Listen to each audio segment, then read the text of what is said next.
What is up, everybody? Welcome back to another episode of Chicken Bone Alley.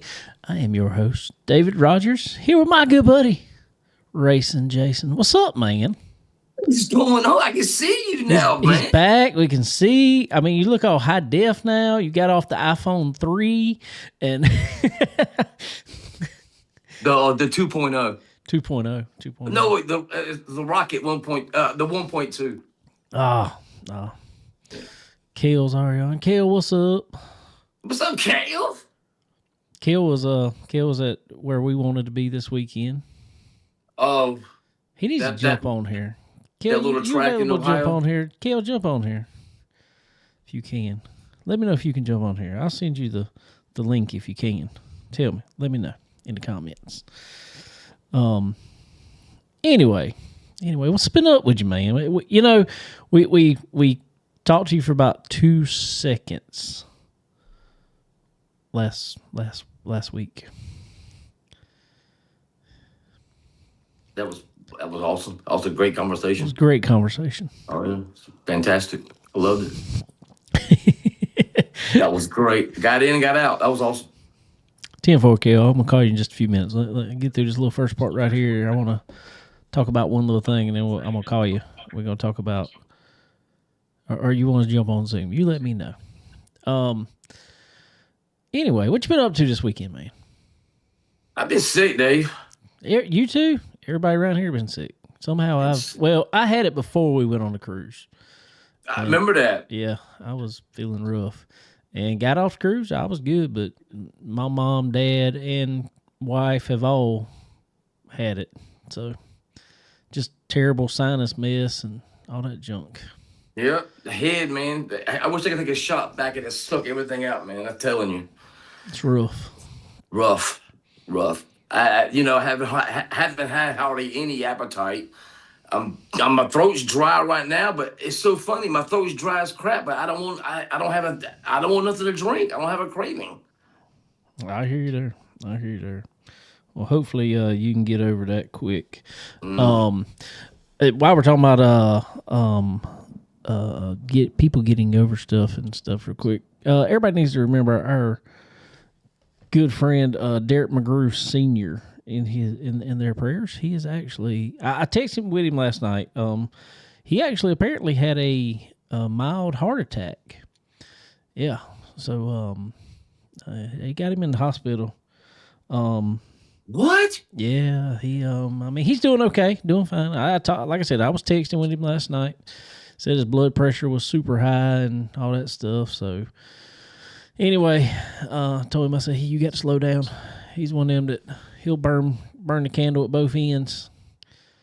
You know, man, you got to recharge that battery every once in a while. They race hard and play hard and work hard and everything else. And told him, I said, you got to slow down a little bit every once in a while.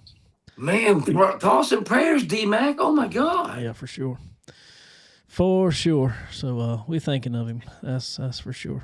Kale, what's up, man? Nothing. What's going on, bud? Not a thing, man.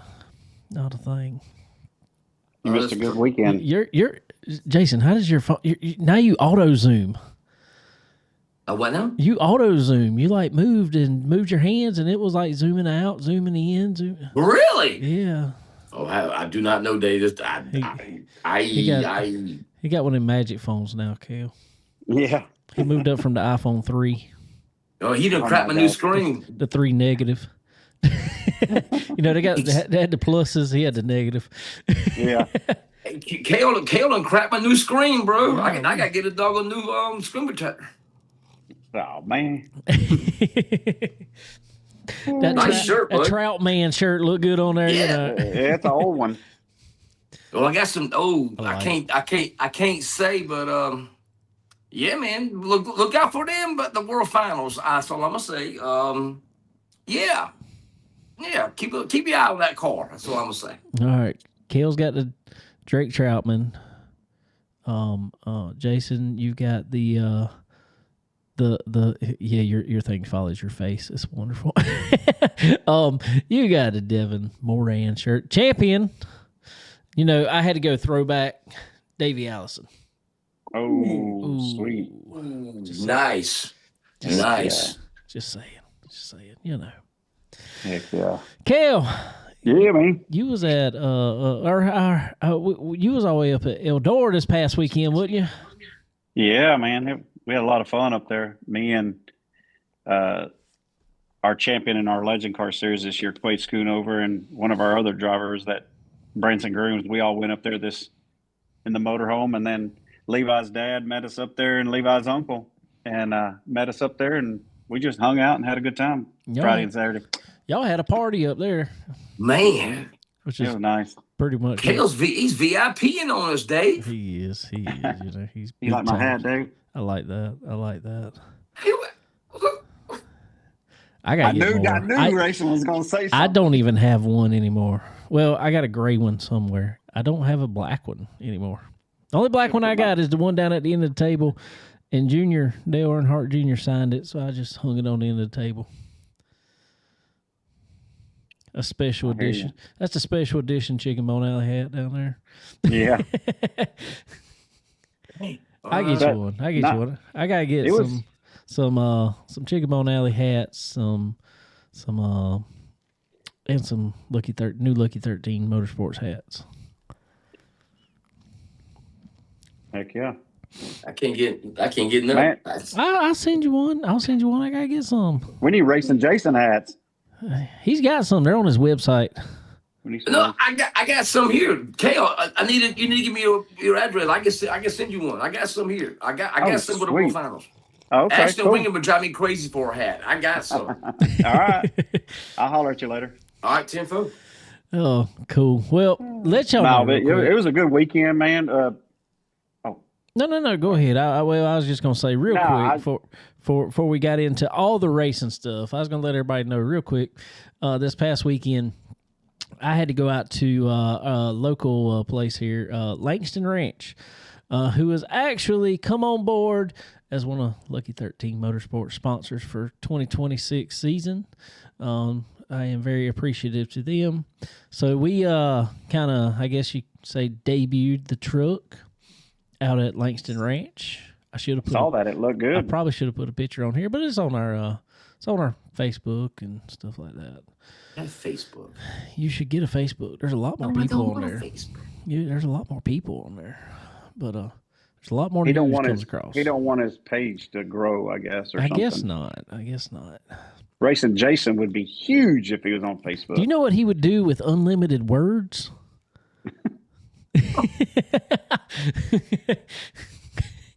But so anyway, we spent the entire day out there. Well, I say entire day. We got there about 10 o'clock. And hung out and had a ton of fun there. It was a lot of fun for sure. There was probably I don't know, man. I bet there was 75 to 100 kids sat in between mine and Robert Struber's truck. Our good buddy Robert Struber brought his truck out there too to hang out with us, and I'm highly appreciative of him coming out and doing that with us. Just for the kids, just for kids to touch a race car and hopefully get them interested in it. And we had a great time. Kids played all day. Landon, my oldest, he works out there actually. And Jackson, boy, he played all day long out there. So they had a ton of fun. But I don't know if I should say this or not.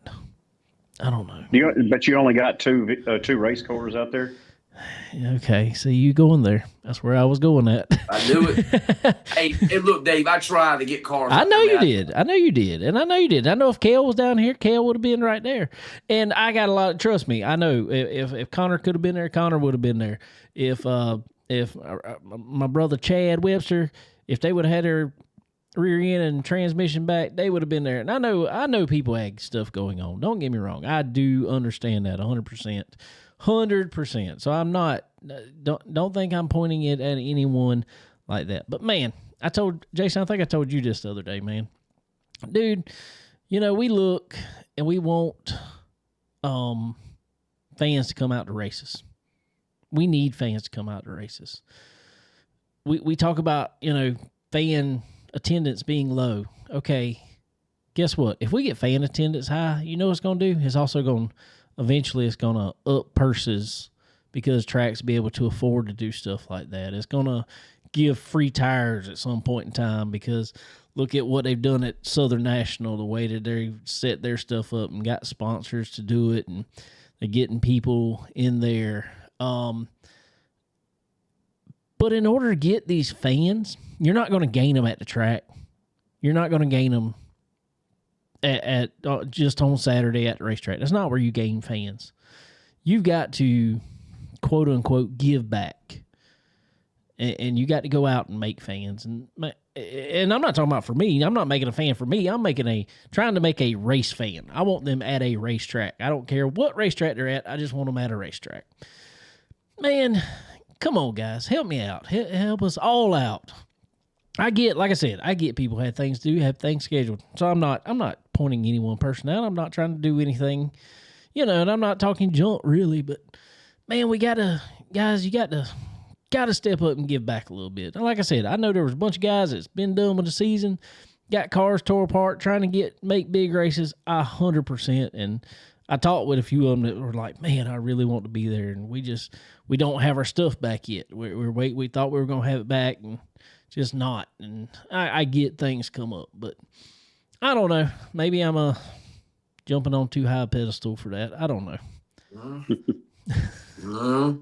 You got to, like you said, Dave, you got to give back, man. You grow the sport, man. You got to put yourself out there. You got to have a meet and greet and stuff, man. Yeah, man. I don't know. It's had so many people, and we did. We had people there. Where do y'all race at? We tell them.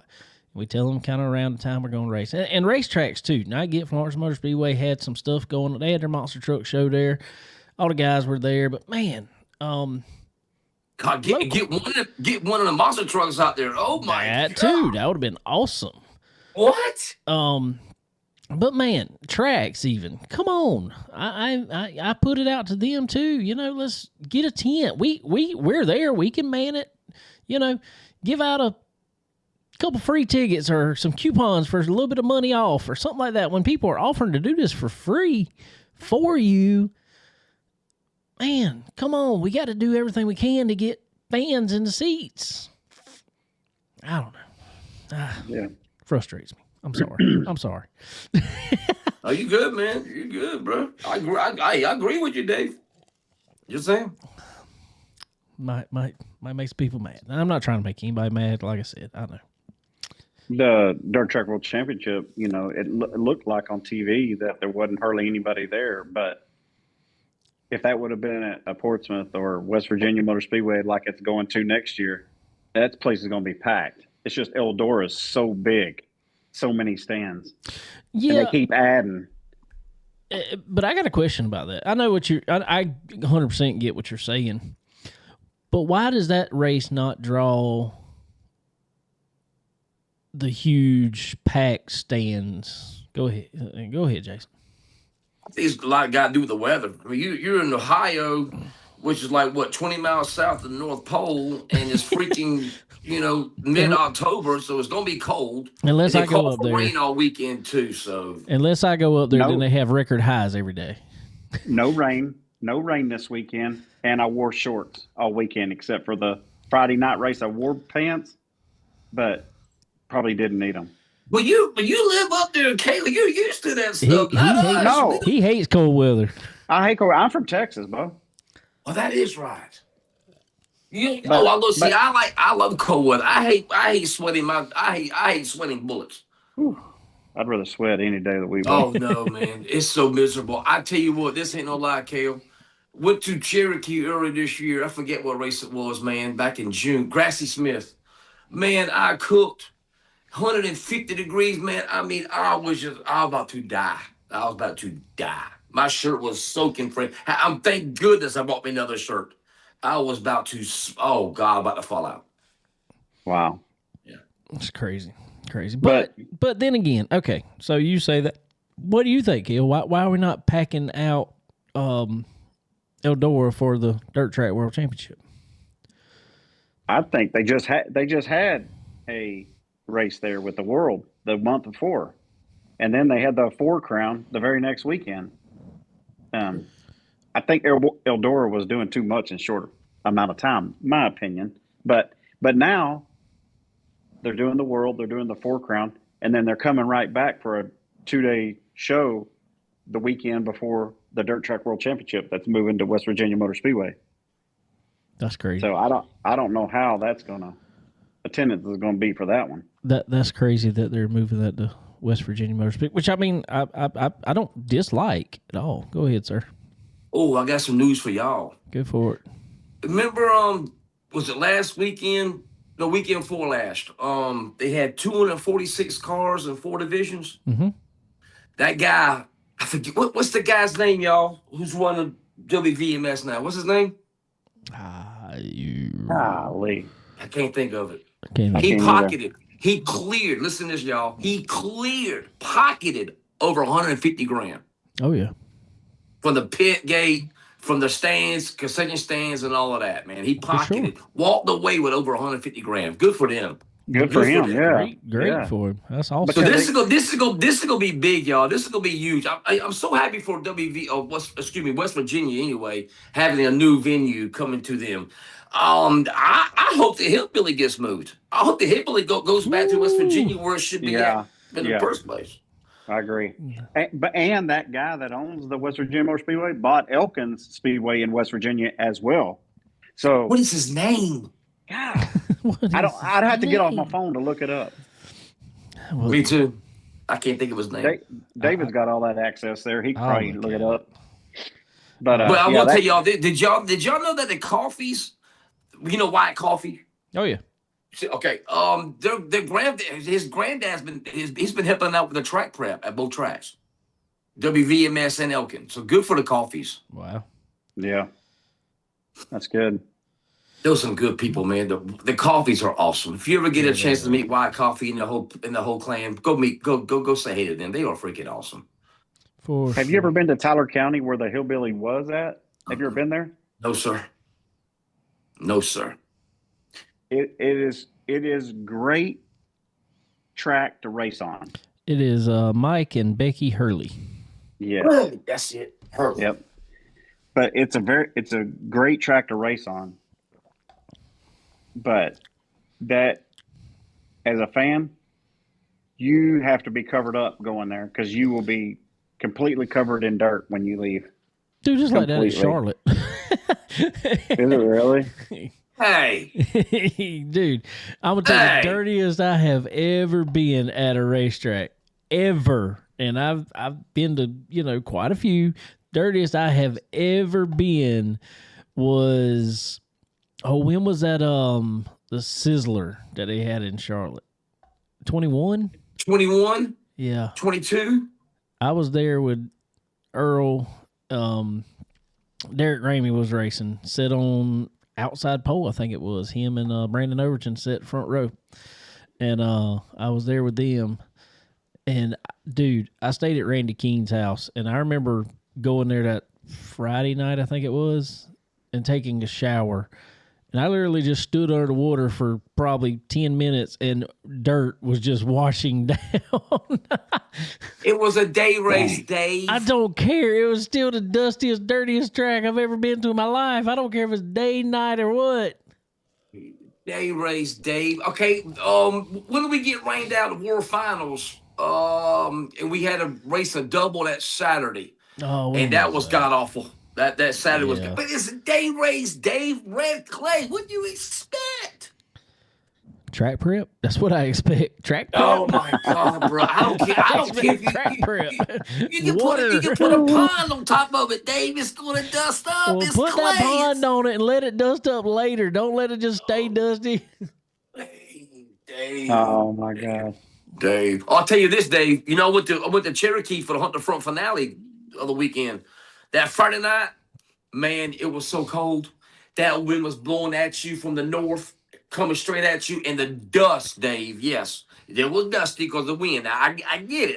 I can't complain about it. I'm at a dirt track. I'm gonna get dirty, you know. Oh yeah. But oh God, it was that Saturday was absolutely, man. You couldn't draw up a better night. But that Friday night, bro, woo, yeah, it was pretty chilly. I bet. Pretty dusty. So anyway, Kale. Tell us about your time up at Eldora.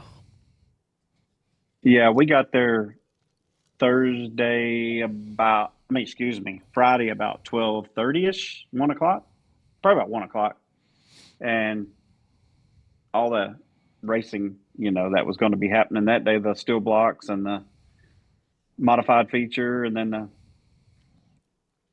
the heat races for the Lucas Oil. But that one heat race of Lucas Oil with Max Blair tried to get up on Tyler Erb, and Tyler said, "No, all right, not me. Let's talk about let's unpack that right there. Jason's kicking back for this one. Uh-oh. Now I'm gonna tell y'all both.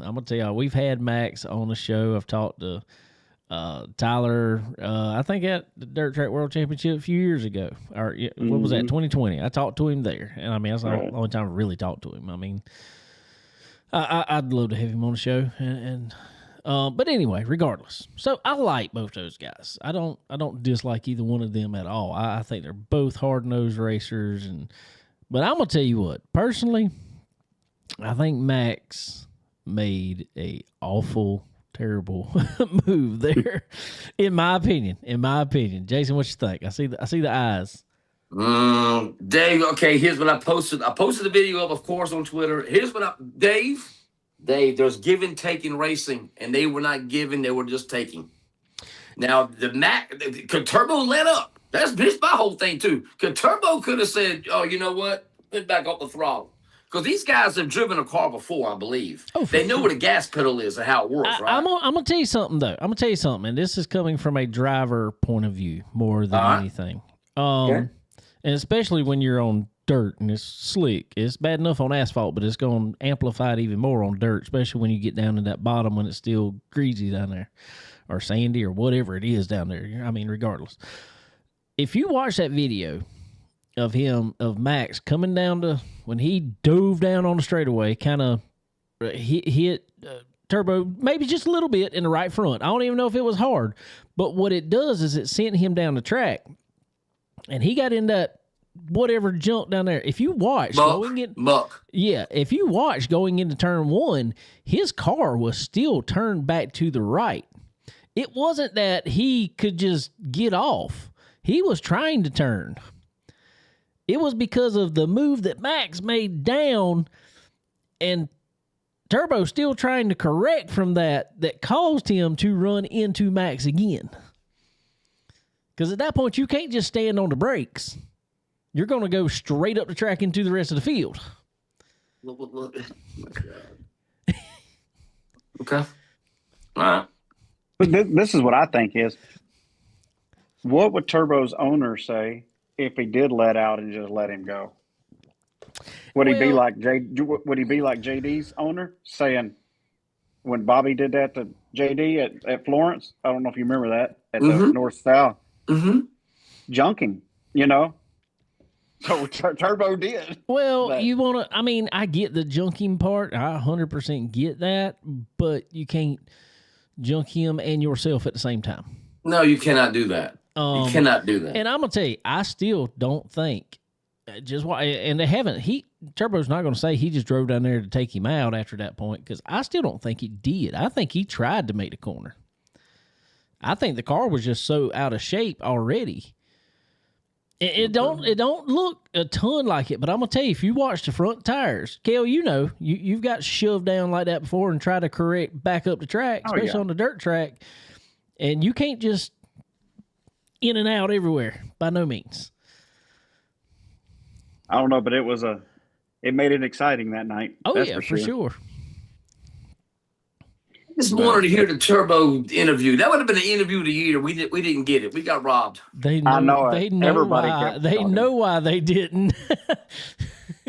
and you know me, Dave. Me and Turbo, we're cool. Oh, yeah, I would have sure. gone on there. I would have asked Turbo. I would say, hey man, hey, you want to do a quick interview? He would have said, come on, let's go. I know he would have said, let's go. And I would have posted that on Twitter. Did you see his post? His post though. Oh, you didn't see his post on Twitter, or I don't have Facebook, bro. I think it's on Facebook. I know it was on Facebook because I read it. See, that's why you need Facebook. Let me see.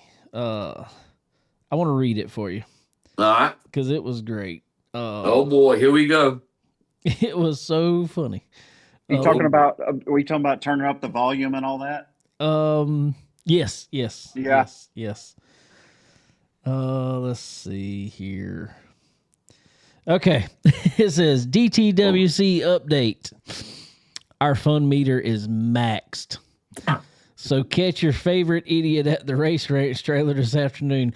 Blaring tunes, singing autographs, and cranking it up to 100 plus 11.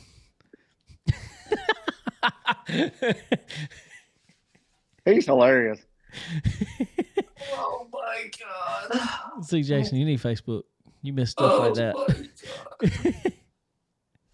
Oh my God. It's great. Oh my God. Okay. Your favorite idiot would be the race trailer. Oh my God. Okay. Wow. Okay. Now, okay. What I have to ask about it is Max kind of admitted to that he made a bad move there.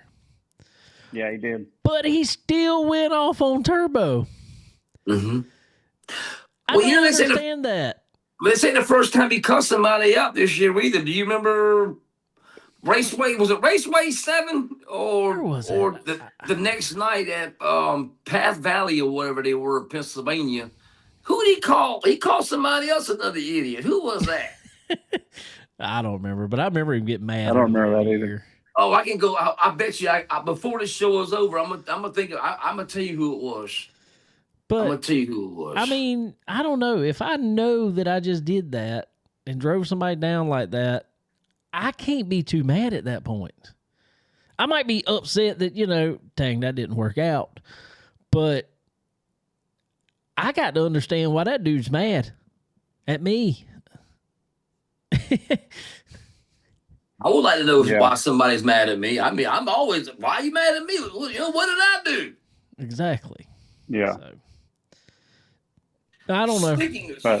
Speaking of which, I'm gonna get to this later on. I'm gonna get this. I got something for you too, Dave. I got something for you, bro. TMFO. All right. So after the feud there, let us know what else went on there, Kale. I mean, they just ran their heat races, and it was pretty good. I mean, some of them were checked out, but the race behind them was pretty good. But the next day, the 3 B mains and the A main, just a lot of cautions in that A main. It took a long time to run it, and then, Devin was just holding right there in the top 5, pretty much the whole race. And Ricky hit the wall early on and then continued, and then a caution come out, and he tried to come in and fix it, and then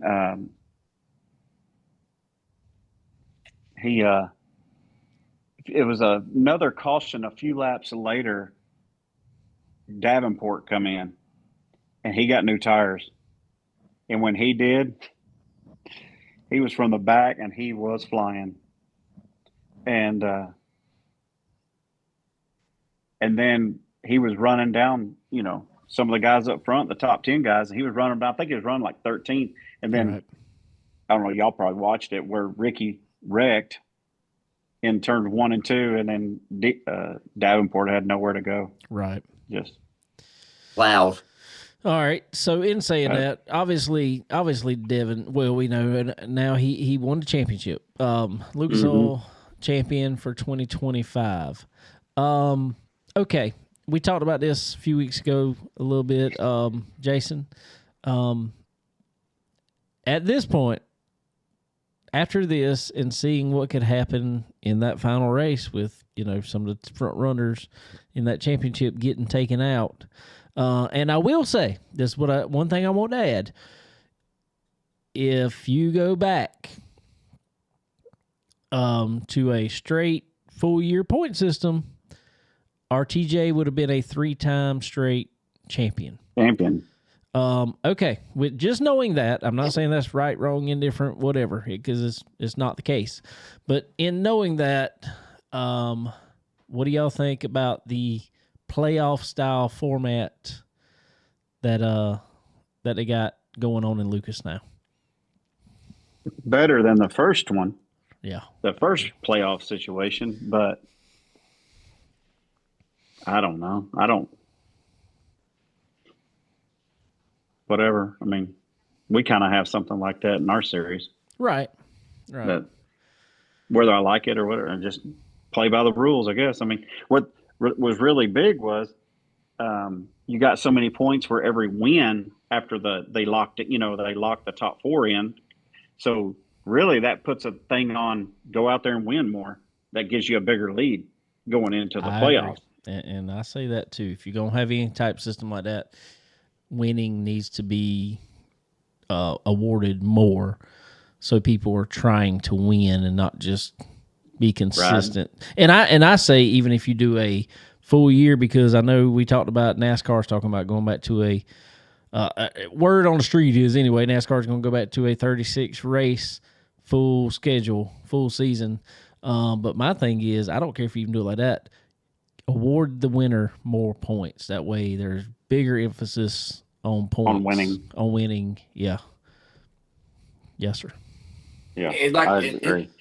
And like we talked about too, Dave, award more points for hard charging. Let hard charging needs more love. There needs to be some bonus points in more fun stuff. I mean, I like this. Let's just say, I'm just using NASCAR example because they're the ones that's always done it. They used to give the leading a lap bonus points or leading most laps. Now it's fastest lap, but that kind of messed up because it's been the first guy pretty much that got wrecked that was able to come back out that's made the fastest lap now, because they go and put qualifying trim in it, go out and make the fastest lap, come back in and park it. So, that had to change. But I'm like you, do a hard charger, I don't know, all kind of stuff. Heat race wins. Heat race wins. I'm down with that. What does the other late model series do, Jason? What of Outlaws? Yeah, that other one. Wait, don't get me started. Don't get me started. Okay. Was it a fast time? You get 10 points, I think, for fast time. Yeah. That's like Lucas, isn't it? Maybe.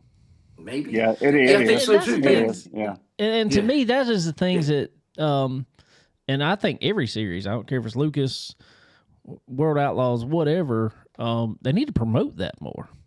I mean, obviously you hear about who got fast time, but you need to really talk about, all right, that gave this guy 10 bonus points or, whatever, 5 bonus points, whatever you want to say there. I mean, just talk about that more and make that come into play. Yeah.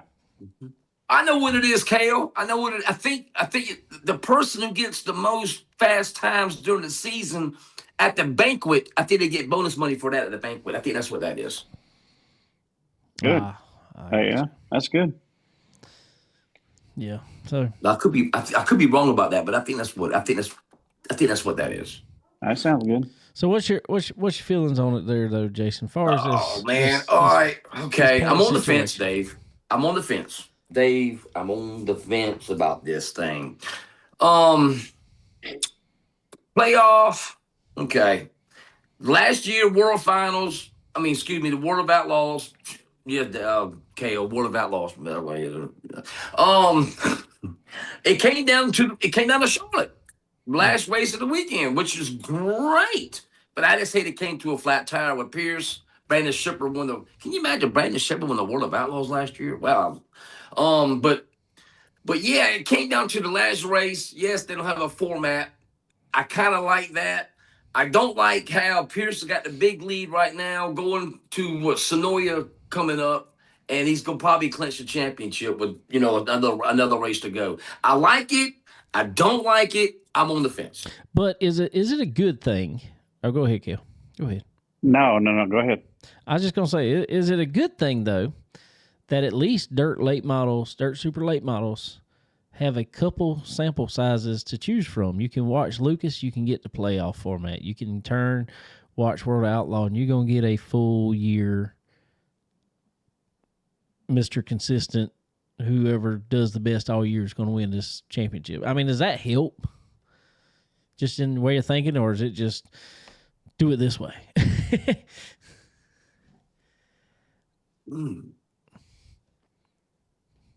I like we have a choice. I mean, I like we have both. You have both ends of the spectrum. So I kind of like the format. Like I said, I don't like. I don't know. I'm on the fence, but I know I see what you're saying. It's hard to explain. I like it because we have both ends of the spectrum. We have the format. One series we don't. So choose your poison. That's right. Go ahead, Kel. I just had a question for Race and Jason. He takes those on Tuesdays. Why? And are you going to the World Finals? Yes, sir. Okay. Ask this driver this: why he doesn't race with Lucas, Bobby Pierce? Ask him. Yeah. I mean, I'm talking about the season, the tour, not just select races. Why don't he? I'm gonna say he probably says because of the playoff system. No, I believe that because he's ran World of Outlaws before the system even came about. Somebody is calling me. Goodbye. I know. Uh-oh. I can't see y'all. I think because here's why I would run the Outlaws where I would Lucas. I like the tracks Outlaws run more than Lucas. Yeah, they run some same tracks, but you got Raceway 7 Ohio. What's the gem of a racetrack, if you ask me? Oh my God. Okay. Oh God, now you're sideways. There we go. There we go. There we go. You got tracks on the Outlaw. Deer Creek, for instance. You get to go to Deer Creek, what's a hidden gem in Minnesota. To me, the Outlaws, Mansfield coming up next year. That's another. Quit calling me, people. Mr. Popular. Oh yeah, the Josh Rice news came out a little while ago. My text message has been blowing up. But the tracks the Outlaws run, man, LaSalle, man, they are just gems to me. So Lucas finally decided, well, you know what, we got to go to Fairbury. So I like the tracks Outlaws run more than I do Lucas, but plus Lucas has a lot of 2-3 day shows. Have y'all noticed that? Yeah. I mean, do we like 2 or 3 day shows? I don't mind it if it's kind of a building type thing. If we're talking about and obviously they're not going to be at the same caliber, but let's say, like Eldora does for the Dream or the World when it's a multi-day show. If it really builds to a crescendo, we lost Kel. He'll come back. But if it really builds to a crescendo there at the end and something really big, then I'm fine with it. Now, if it's a multi-day deal that's just kind of, all right, at the end of it, it's $15,000 to win, it's just whatever. Yes, sir. Okay, here's what grinds my gears. Okay, I wrote down, I was going to do this for your show and tomorrow night. I got down all the winners from this year's Lucas Oil Championship series. Do you know how many nights they run without points? I can't figure that out too, Dave. If you're going to have a multi-day weekend, a prelim might say, how come you got to award points, right? Well, okay, this is my thing about that. I'm okay. I'm okay with that because, and this is the reason. And I'm okay with either side, whether it be Lucas or World Outlaw, that if they did that, because these guys are on the road so much with so many dates. And if something happens to a car or a motor or something like that, man, you have no time. So if you're okay with having a non-points night and that guy has the option of, man, I really need to work on my stuff and I need to miss tonight's race, like they used to do at East Bay multiple times. You know, when they raced all week, you might have a guy race the first couple nights, take a night off, and then he's going to run the last. You know what I'm saying? And that's okay to me just because it gives the guys an option to take a night off when they need to. If you run full points all the time, they have no option. So a night at Port Royal, you're at Port Royal for 3 nights, and the first night ain't points. I don't know, man. You need to be awarded, Dave. You need to be rewarded. Well, now this is what I would do. And if we're going to do it like that, one, either give them, so many drop races, and they can take off throughout the year. Don't matter where. Just give them so many drop races. Kay Dillard. Yes, exactly. Or say they're at a race like that, and say it's a 3-day show. Let's say a 3-day show. You're going to get awarded points for either Thursday or Friday, whichever one was your best, and the Saturday night. You know what I'm saying? Mm-hmm. That way it also gives you an option to not be there. But if you go have a great run on Thursday night, then have a terrible run on Friday night, okay, your points only counted from Friday night, then that Saturday night. You know what I'm saying? Mm-hmm. Mm-hmm. Mm-hmm. I could get down with that too. Basically the best 2 out of 3, but you had to, one of your 3 had to be that Saturday, which is the, the feature. The reason why we're all here. Yeah. Exactly. So, okay. I could get down with something like that. I don't know. It's just, I think the way they got the schedule, and it's every racing series, I will say that, and I don't care if it's dirt, asphalt, whatever we're talking about, but I will say that that Florence Motor Speedway and this past year Southern National probably did the best with the I-95 shootout races. Basically that's how it was. It was like they had 3 sections, and basically if you ran so good the first one,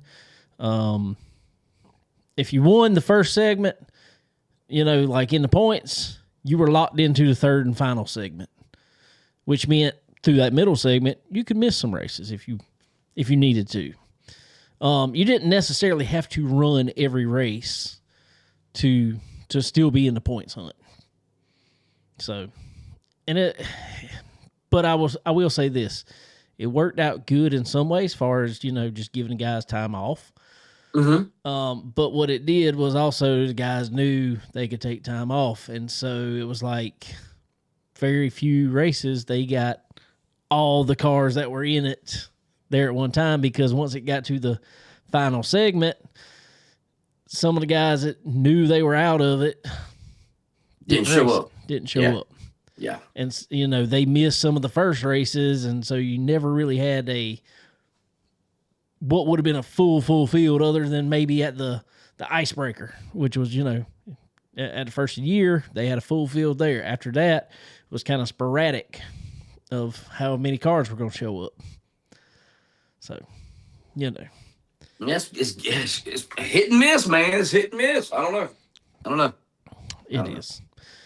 It is for sure. I still think, Dave, we need bonus points in dirt super late model racing. We need bonus points and everything. I think it just makes it exciting for if you really promote that factor, and I don't care what that is. Like I said, if it's fast lap, I don't care what it is.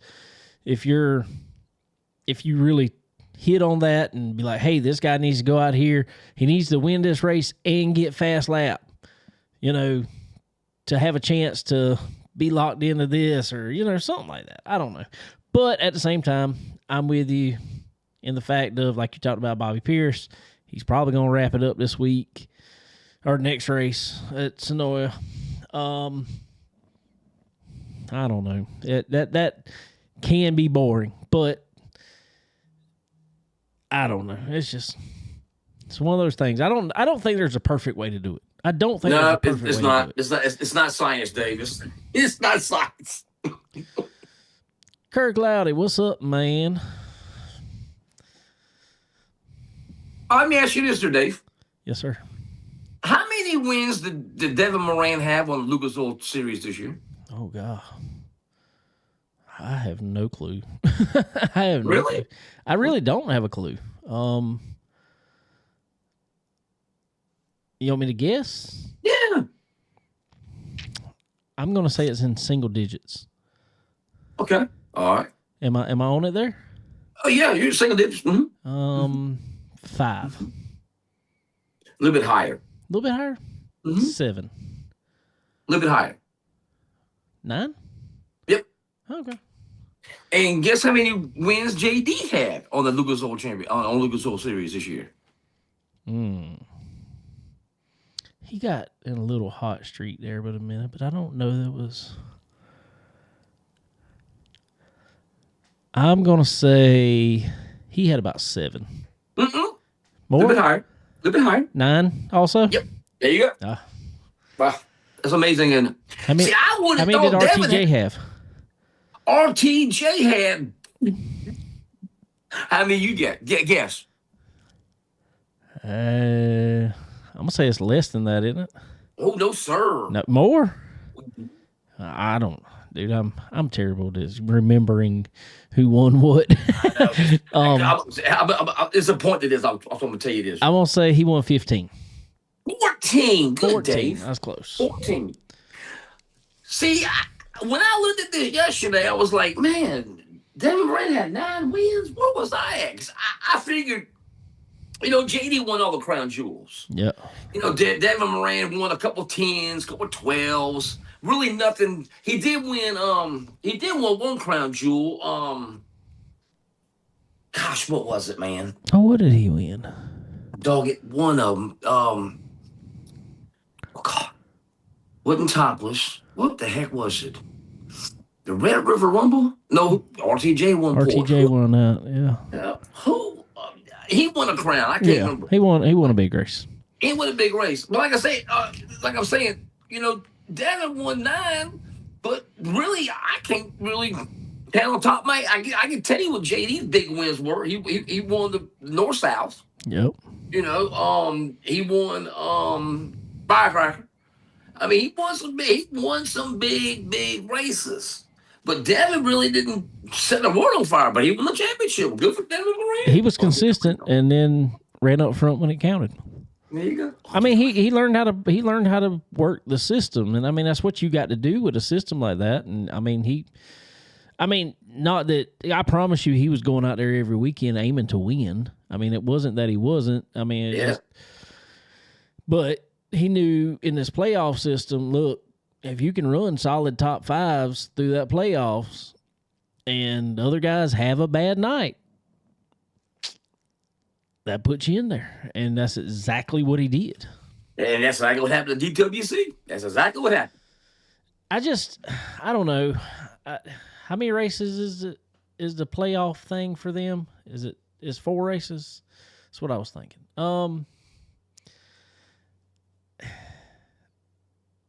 Should it?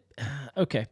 We know we don't want 1. We know we don't want that. We hate that. We do not like that.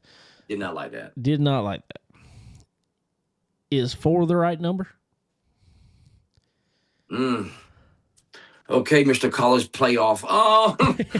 Mr. NCAA basketball tournament. They gonna go to 72 or whatever. That's ridiculous. Hey, you know what? I'm actually okay with that. But we'll No, that's don't get me started, bro. The regular season doesn't mean anything. Okay, that's bullcrap. All right, everybody get in. I'm with you. You can get in. Oprah Winfrey, you get in. You get in. You can get in. Come on, South Carolina ain't getting in. Don't get me started with Saturday, bro. Don't you want to go there either, bro. I don't know if Clemson's getting in either. What'd you ask me? Huh? I said I don't know if Clemson's getting in either, though.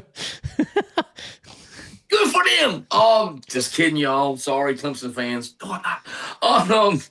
What'd you ask me? I was the question. Is 4 the right number for the number of races for playoffs? If we're gonna have a playoff system or a reset like this, is 4 the right number of races? I think so. I don't want to go to 6 or 8 or maybe 10. Don't need 10. Do not need 10. Why don't we need 10? Because I was about to say I think 10. 10? Yes. We don't 10. Yes, 10. Oh my God. And let me tell you why. All right, please tell me why. Let me tell you why. Okay. Okay, let me read this first. Kirk Loudy just said, in my opinion, 4 is not enough. If they're only at 2 to 3 places, it should be an elected group of, say, eclectic. This is far away. I'm sorry, Kirk. Eclectic group of 6 to 10. I agree. I say 10. The reason I say 10 is the same type reason. But, okay, if you got 10 races, you're not going out and playing a quote-unquote system. You're not playing the system. You still have to go win some races in this. You've got to run up front. Okay, let me put it this way. If RTJ would have went in the last 10 races, and he would have won, say, I'm just throwing out a number, just hypothetically, if he would have won 4 of them races, maybe 5, and ran top 10s otherwise, and still had a bad night, or still wrecked at Eldora, he probably would have still been your champion because of his wins. Devin is, I'm not taking anything away from Devin, so please do not, people, come at me for that. I am not taking, because he did perfectly in what he had to do. He 100%. But Devin is not the champion because of his wins. But Dave, if you go to 10 races, I get sandbagged. I don't need to be up front every night. I don't need to, run first, second, or third. Hell, I can run 8th through 15th, say. And again, not if they would pay more points for winning.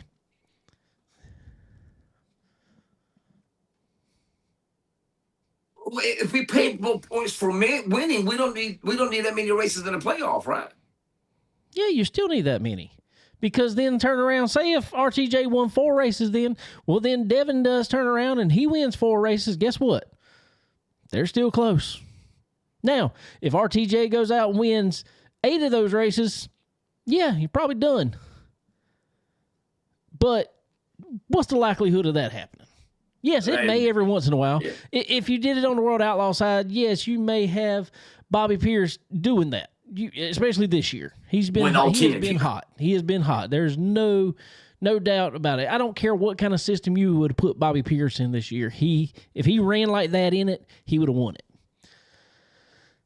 But if you put more bonus points for winning, or I say bonus points, just more points for winning, that solves so many issues. Everybody is going out running hard trying to win. Yes, they are typically, but you're not going to sandbag like you just talked about.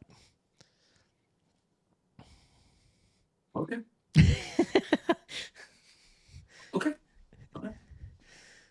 Okay. All right. So are you saying 10? Okay, if we're going to expand them, no more than 6. No more than 6. I can deal with 6. I can deal with 6. Right. But I just would personally like 10. personally, but I could deal with 6. Wouldn't Tandy- I don't think 4 is a big enough sample size. I don't think 4 is a big enough sample size. Okay. Just for throwing some consistency in it. You know, somebody who now Devin was consistent. That is why he won through 4. But if you had a guy, let's just go back hypothetically again, in 4 races, RTJ could have won 2. If you're paying the points out like they are now, he could have won 2. How did those go? Those 4 races, who won them? Do you know? Brownstown. Who won Brownstown? Devin. Okay. Devin won DTWC. All right, they went to Brownstown, Eldora. Where else did they go, Dave? Think, bro. Hold on, Dave. Brownstown was the first one. All right, we just had Eldora. That's 2. Now, what's the other 2 at, Dave? Crap if I know. Oh, I've been working so hard on a truck lately, I don't know nothing. Oh, wait a minute. Oh, God, bro. Oh, my God, bro. Oh, my God, bro. Let's see.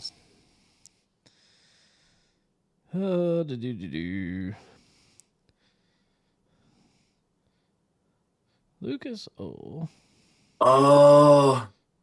they were off. They were off like a couple of weeks. That's what throws me off. Yeah, here. and that's what I don't like there. I think them last few races. It's kind of spread out. It is. It's kind of spread out. But, I do get it, but I don't get it. You know what I mean? Yeah. Brownstown, Eldora. Oh. Wasn't Topless one of them? Where's that? Topless? Was that one of them? Was that one of them? I mean, very, very likely. They're spread out so far, Dave. I can't think that far back, bro. I'm trying to see. Doggone, I forgot. I got my iPad right here too, bro. I just bought. I forgot about that. An iPad? You done bought an iPad now? Yeah. Well, tablet. I'm sorry. Oh. I was trying to see if it's it. But regardless. Okay. Regardless. Obviously, Devin. Oh, God. Minnie B, what are you doing? He talking about play redneck piece of white trash. Jeez. I'd love to, but I'd get banned off Facebook. What? Play what? You'll have to look it up. Oh. Song called Redneck Piece of White Trash by Rebel Son. Oh, yeah, I don't know that one, Dave. You should look it up. JD won. Matt Grantham said he thought JD won Topless. He did win Topless. Was that in the four? Was Knoxville one? Knoxville was one. Knoxville was one of them. All right, that's 3. And Pittsburgher. Pittsburgher. See, I don't. That race has been off the radar. It's gone downhill the last 10 years. That don't need to be in the last 5 races. I mean, last 4 races. I agree with that too. Take Knoxville and Pittsburgh out of it. 2 big half miles. Well, because you're gonna have 3 big half miles in one bull ring. I can understand Knoxville. It's not my favorite. No, okay, what I'm gonna tell you, it's not my favorite late model track by no means. But it is a great facility. But in also saying that, another track that's not my favorite at all. Coach says playoffs suck in my opinion. But anyway, okay, if where was I going? Knoxville. It's a great facility, but in that same thing, and this is one I'm surprised isn't in the final 4 there, you could put Lucas Oil on there, which is a great facility, but not great racing. Yeah. Yeah, Timothy, you are 100% right.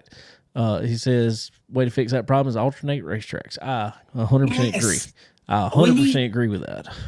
We need to take all these half miles. We got 3 half miles in one bull ring in the final 4. You got to switch that up. Well, and that's the thing, and that's the same thing that's happened in NASCAR. Same thing that's happened in any form of racing, especially a traveling series. is if somebody knows, okay, what I have to do to win this is be good at those tracks. I got to be just good enough to get in, but if I can be good at those tracks, I can be all right.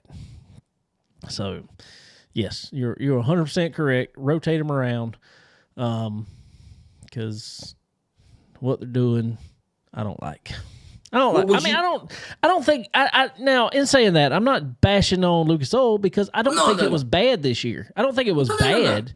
Yeah. By no means. I think there's ways to make it better. I'll leave Knoxville in there. All right, just for you. Well, it ain't even for me. I'm just saying. I just think. I mean, it is a nice facility. I mean, to hold a big race at. Yeah, but it's not even. It's not a big race. Nowhere near. You got to make it. It's nowhere near. The Knoxville National Spring. It's nowhere near. You're 100% right. I agree with you. All right, let's do this right here, Dave. We're gonna do a fantasy pick here. Come down to the last 4 races, Lucas Oil. All right, what tracks would you? What 4 tracks would you put the final 4 in? Sniper says we need a bull ring in there. Well, we got 1. We need at least 2, maybe 3 more. Take Pittsburgh out of the deal. Yeah, I say move Pittsburgh. I think we're keeping 4 races. Mm-hmm. I kind of like the West Virginia, the new West Virginia. I think that can be a good race. I'm not putting these in any particular order. Which how big is West Virginia now? 3/8. 3/8. So relatively small. Like Fayetteville. Yeah, Fayetteville. Are we calling that a bull ring? Or what, Fayettelle? No. Oh, WVMS. WVMS? Yeah. Yeah, bull ring. Yeah. We'll say that's a bull ring. Okay. Yeah. Okay, so that kind of gets you your bull ring there. I mean, personally, I think we could use 2. I think Fairbury would be an awesome one in the playoffs. I don't think it needs to be. Go ahead. I need to stop you right there, though. If you're gonna have Fairbury into the playoffs, when you gonna have Fairbury? What month? When? Oh, it needs to be the first one in the playoffs for sure. First one in the playoffs. About the sake of the weather. Okay, all right. Be first one in the playoffs. All right, Fairbury. All right, that's 2. Okay. I like that. Let's see. Oh, that is a good one. I'm glad you just brought that up, Sniper. Golden Isle. Awesome facility. Would be great racing that time of year. Oh my God. Sniper he hit the dartboard there, buddy. He hit bullseye. Yeah, that was bullseye. Which I'll tell you what all he said in here in just a second. But okay. Let's think of somewhere else. One more. I'm gonna say a crazy one, just because I like watching the racing there. The Mag. That place is a gym. That place is a freaking gym. It is. It is a gym. God, the Mag. Wow. Okay, I love it. But I don't think they had the facility to hold a huge race. Big race, but not. Well, I don't know. Lucas Oil's been there before. No. I'm not saying they haven't been there before. I'm not saying that. I'm just saying, far as the number of people that could come out to a Final Four for it to be like the final race. I don't think that could be the final race. Because like Kale said, even though it didn't look full, he said if you put it at another track, it would have been well beyond capacity. Let me read a few of these real quick before you go to yours. Sniper said what he said in his full rundown. I'm going to change one because he didn't mean to put it. He said Fairbury, Brownstown, Golden Isle, WVMS, or so this is an and or there. You're not going to agree with this one. Cherokee 100 laps. Okay, dude. 100 laps? Yeah, give me 100 laps. But yeah, I don't. God, that'd be awesome, though. God, that'd be great. But yeah, they ain't going to do that. They Kirk Loudy says he got a pretty good one here, too. Okay. Fairbury, Florence. Oh. That'd be a good one. WVMS. Okay. And Sonoa. Ooh, love all four. Love all. Yeah, those are some good ones too. Great. I was trying to see if anybody else put anything. The rest of y'all, give us some opinions on Final Four for Lucas. Go ahead. You give us your 4, sir. Give us your 4. 4? Yep, give us your 4. You know my first one's gonna be Fairbury. Hey, I got one for you. How about the Gap? Ooh, the Gap. Yeah, I could do that. The Gap, all right. Gosh, Golden Owls or Brownstown. Oof, man. Give me Brownstown. I'm sorry. That's 3. Okay. Where would my 4th one be?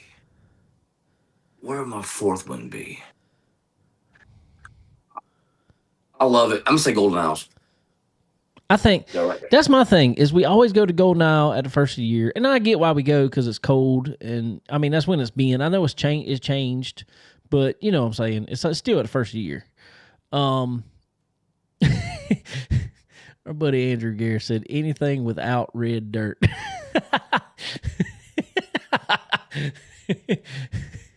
But I taste Golden Owls out now, don't I? Ain't kidding. Taste the Gap out too, though. Baby. Hey, we could have the red dirt down there.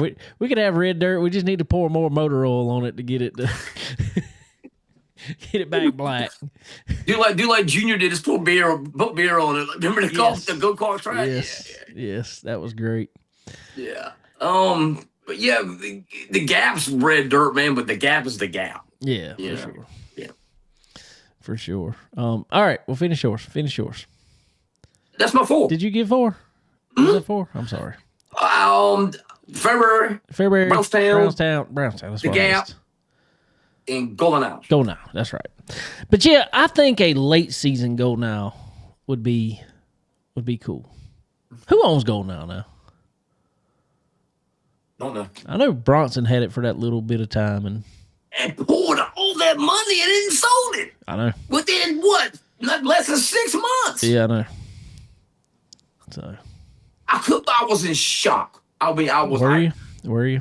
He wasn't. Yes. I don't know. He was ever there while it was open. Between his wife and his in-laws ran the thing. Well, that's true too because he on the road working. Right. He did do some plumbing work there. Yes, he did. Sniper said the only reason he said Cherokee is because the fall off in the challenge of 100 laps. I agree with you. It would be I like the 100 laps there for sure. Yes, Dave, that was a great race, man. That was absolutely fantastic. I think we need to bring in we kind of have them now, but they're not really. I think we need to bring in a late model race with some real live pit stops just for the fun of it. See how fast these guys can change the tire. They did pretty good at doggone Cherokee, man. Oh yeah, they sure did. Somebody was it Overton? Somebody changed 2 at one time. Got the whole rear end up, put on 2. I think it was Overton and went back out. So yeah, man, they were getting it done, son. Good way to go. These crews, they don't get enough love, brother. They don't get enough love. No. And what I love, excuse me, Dave. What I love about it, man, you'll see other crew guys from other teams come and help. Like with Huddy Saturday night, he had 10 guys all around that doggone car, and 5 or 6 of them from other teams. It just blows my mind, man. All right, Sniper said, "Hey, put Tazwell back in there." No gap over Tazwell. No, Tazwell just don't. I love Tazwell. I think it's bad fast Taz. I like it. I like watching a race there, but it really don't produce great racing. It don't. It's fun to watch because they're so fast around there. Yep. It's like February on steroids. Being that small, that fast. Kirk said live pit stops that me and Barry Wright would have to just watch. Kirk, I'll come help at that point, just for the fun of it. Hold on a second. Uh-oh, there's no telling what he's got.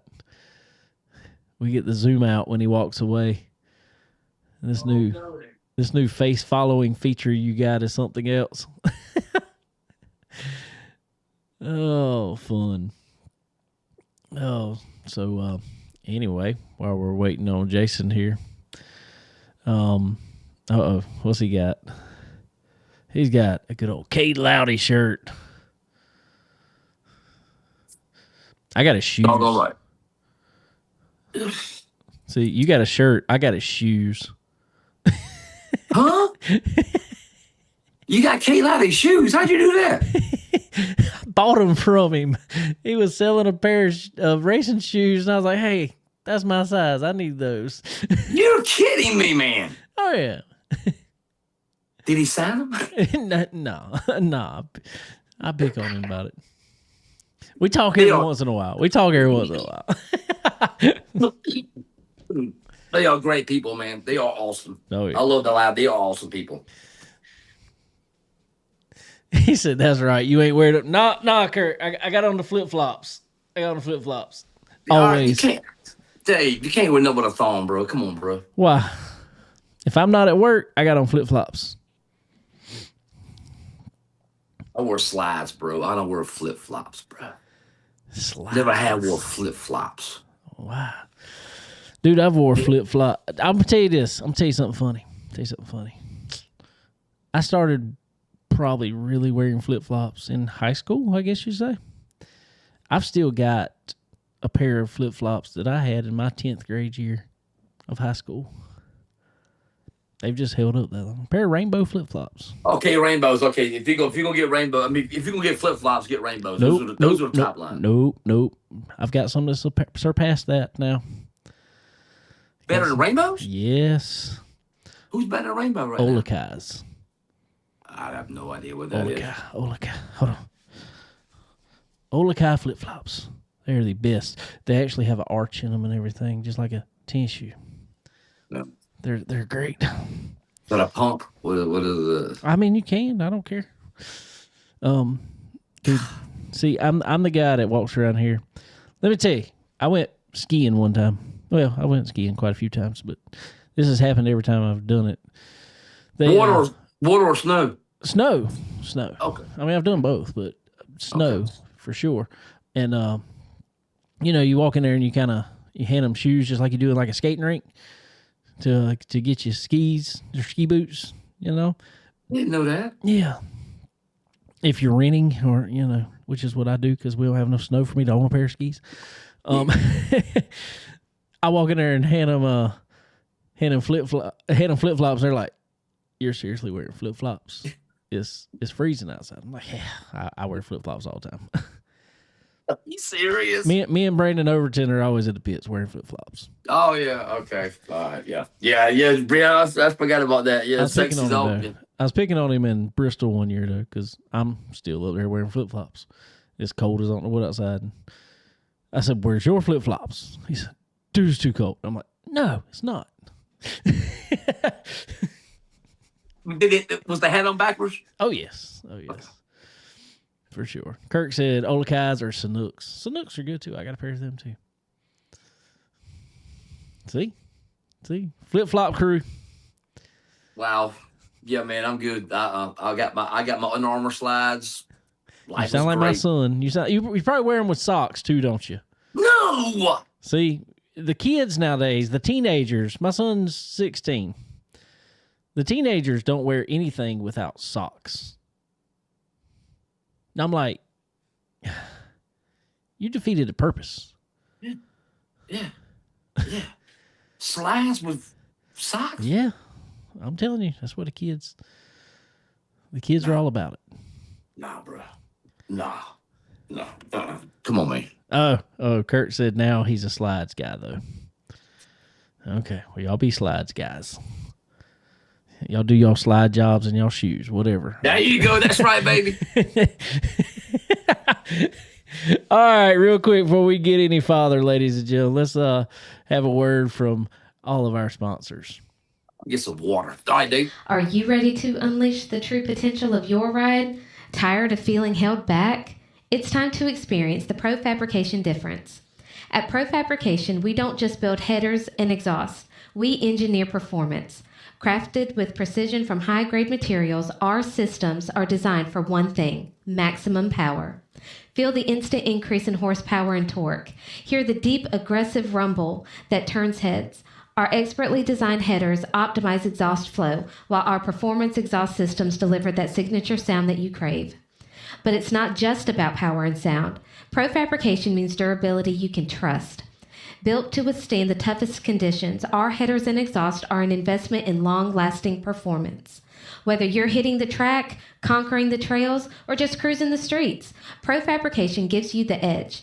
Experience smoother acceleration, improved field efficiency, and that unmistakable feeling of pure driving exhilaration.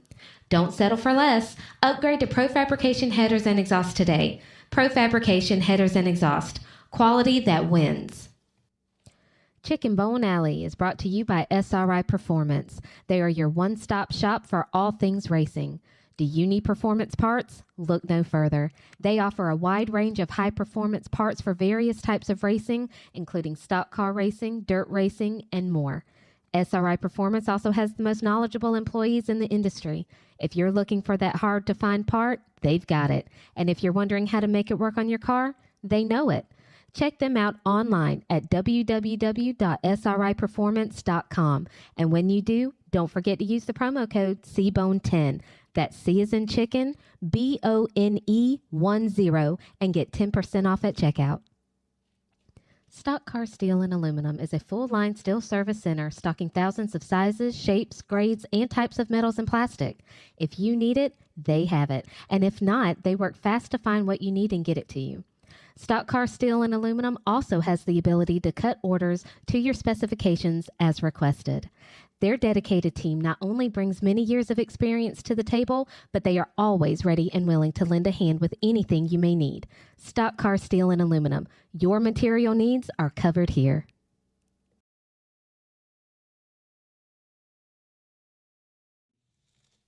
Tired of leaving performance on the table? Ready to dominate the track?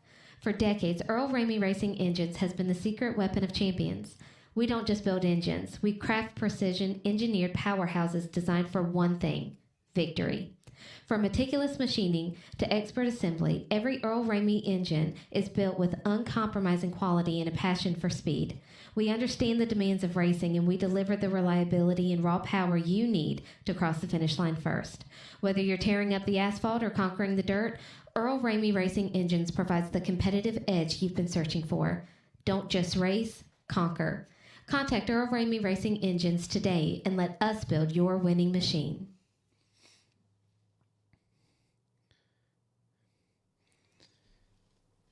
All righty, ladies and gentlemen. Whew, we're back. I just ran like the fastest I've ever run in a long time. Did you really? Had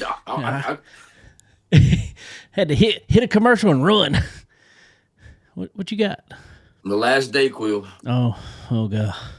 Yeah. Should went I ahead. got to get some. Should went ahead just took the NyQuil tonight. Oh no, Benadryl time again, baby. Oh God. Oh yeah, man. He is going yeah. out. Yes.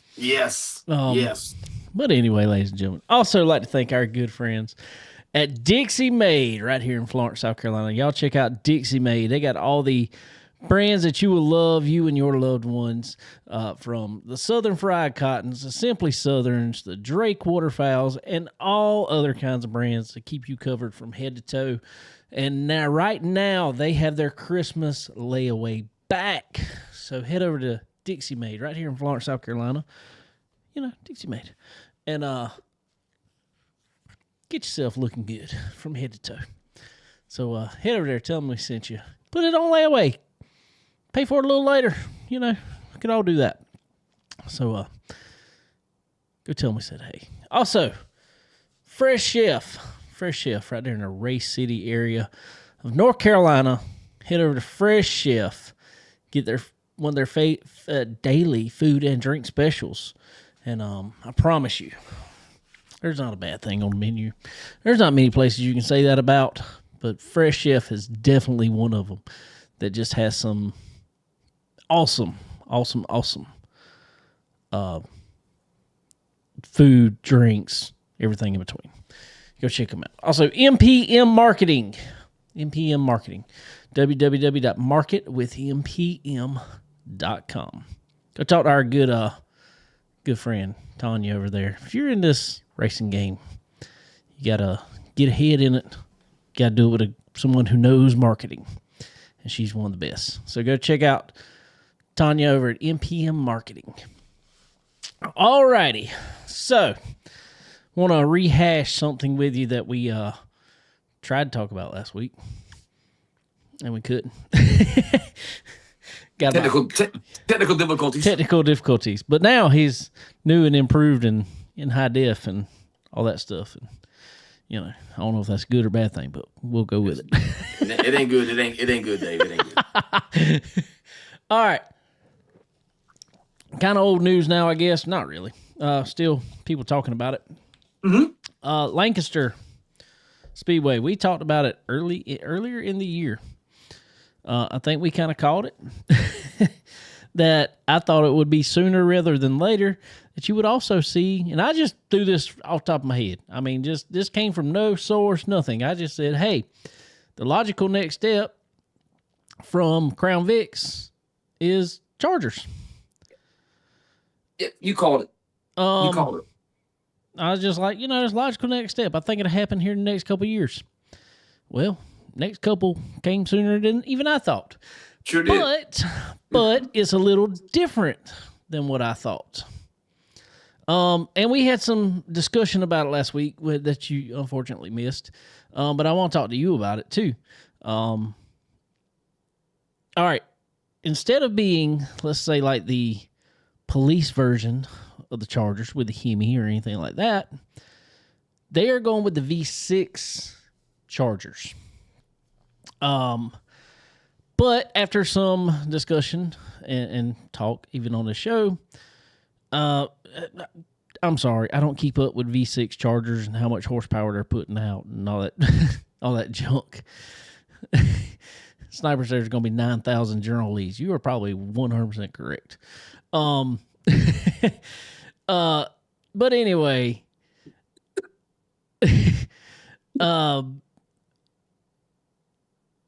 they're going with the V6 because apparently a V6 Charger has somewhere in the range of 280 to 300 horsepower. Mm-hmm. Whereas, say, the Crown Vic, the V8, is only pushing not that. I mean, it's like low 200. Oh, wow. I didn't know that. I didn't either. And also, on top of that, the Crown Vic's a heavier car. Mm-hmm. Yeah, got to figure that. Yep. Center of gravity's probably up higher too. Does not have as good and modern as suspension on it as, say, something like the newer Charger would.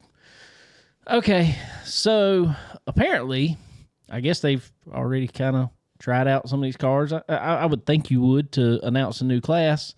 You would probably have already tried out a few. From what I hear, they're probably faster than, for all intents and purposes, than the Crown Vic. Okay. There's some people I'm listening to. They're not exactly happy about another class like that coming out. From a standpoint of tracks just adding on classes, just to add on classes. Not getting rid of any classes, which I don't know is a good or a bad thing. That's why I want your opinion on it. Mm-hmm. So what's your thought on the new Charger class at Lancaster? I think it'd be awesome. Lancaster half mile racy track. I'm just saying, I like to see them at Sumter. I'd love to see them. Can you imagine the Chargers at Sumter, son? All that bumping in back, bruh. Okay, so the Chargers gonna be faster than the Crown Vic. So can we put weight on them to like handicap them? I mean, you probably could if you want to run them with the same class. I would. When you do that instead of adding another class? All right, here's my thought on that. All right. Add the other class. let's go another step though, and not have just Chargers, because yes, the Charger and or the Challenger could be Dodge's version, and I say throw the Challenger in there too. Oh, it's a 2-door car. Okay. And yes, you can weight, handicap, all these. Also, throw in a Camaro Okay. V6, and Yes. also throw in a Mustang V6. Yeah, why not? Then will be a modern street stock class. Amen. I'm all for that, Dave. I am God. That'll be And awesome. and obviously, I mean, there's going to be one car that's better than the other. Yes, let's do whatever we can to even them out. And obviously, it'll take a little while to figure out, hey, this car's a little better. Okay, let's put 50 more pounds on it. Let's even this out. Good, you know? And it's easily done. I'm just, okay. And also, to that, at the same time, track owners, I get why you do it. I get why you want to run every class you can, because that gets the most amount of people there in the pits and just there in general. I get that, but man, we don't need to be there running 10 classes a night. We don't. So I say, if you're going to run that class, stagger them and the Crown Vics. Do not run both of them classes on the same night. Run together. Or run together. Or Run them together. Or run together. Run them You together. can figure out a way to even that out. Run them together. Well, I just don't want to go to a. The only problem with running them together is I don't want to, because I'm gonna tell you what's going to happen. At some point in time, instead of people they saying, "Oh, you putting weight on them compared to us is not going to help us out. We need this, whatever this is, to give us more horsepower." And then you start making cars more and more expensive. And that is not what that class needs. Oh, wow. Wow. So win, lose. Yeah. So I'm fine with both the classes. Well, Dave, some tracks you have crazy sportsmen, and you have, like, I guess they call it Thunder Bomber, and they both look the same. I don't need that either, Dave. You got that. You got, I mean, I hate to say, well, you got also some of them, the Thunder Bomber and the street stocks look identical at some tracks. Mm-hmm. And it's the same thing kind of happened over around here, even on the asphalt side, where you had what they call T&L, Thunder and Lightning, and the street stocks. Looking at them, you didn't look and know a difference. The average, the run of the mill fan that was not just in racing could not look and tell a difference. And they're like, why are they running two separate classes? Go ahead. It's like Swainsboro. It's like Sonoya this past weekend. You have 602 late models and 602 Charger. I don't need that. No. At Swainsboro, I love Swainsboro. Swainsboro, I love y'all to death, man. I cannot wait to go back. Coming up here in February. You have Crown Vics and you have Junior Crown Vics. Don't need that either, Dave. Well, okay. That is one thing I'm gonna probably disagree with you on. Let me tell you why. Because they are also doing that at some of the asphalt tracks in Georgia. I saw with the Junior Crown Vics. Dude, I'm gonna tell you, and yes, this is never gonna change. I'm probably beating a dead horse here. I'm gonna tell you, in my opinion, a Legend car is too fast for I think now a 10-year-old, I think is what it is. I know to you, looking at a Legend car, it may not look that fast. Oh, they fly. Legend cars are going faster almost down the straightaway than any class out there now. If they go, they fly, bro. They are fast. Yes. I get it. We're starting these kids younger and younger and younger and younger and younger. And I'm not saying a Legend car is not safe, because it is.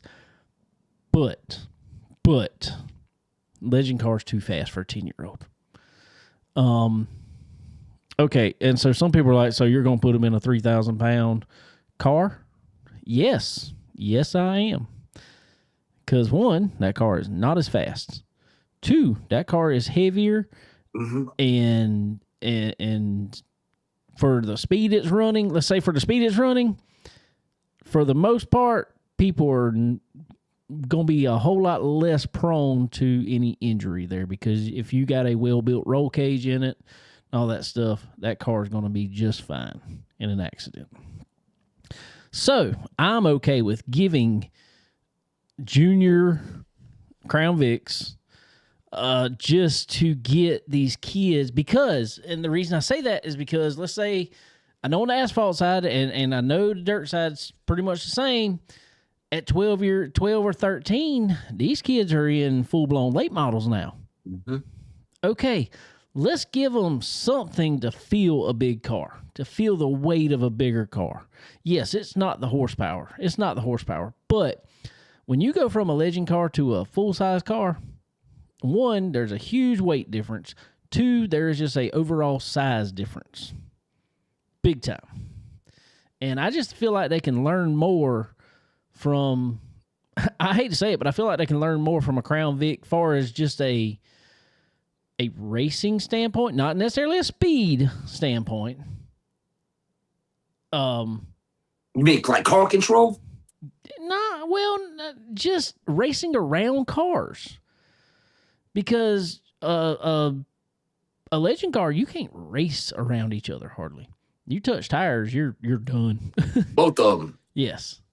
And so a big car, at least you can race around each other and learn where those limits are without destroying $20,000 worth of car, which is done almost every weekend with a Legend car now.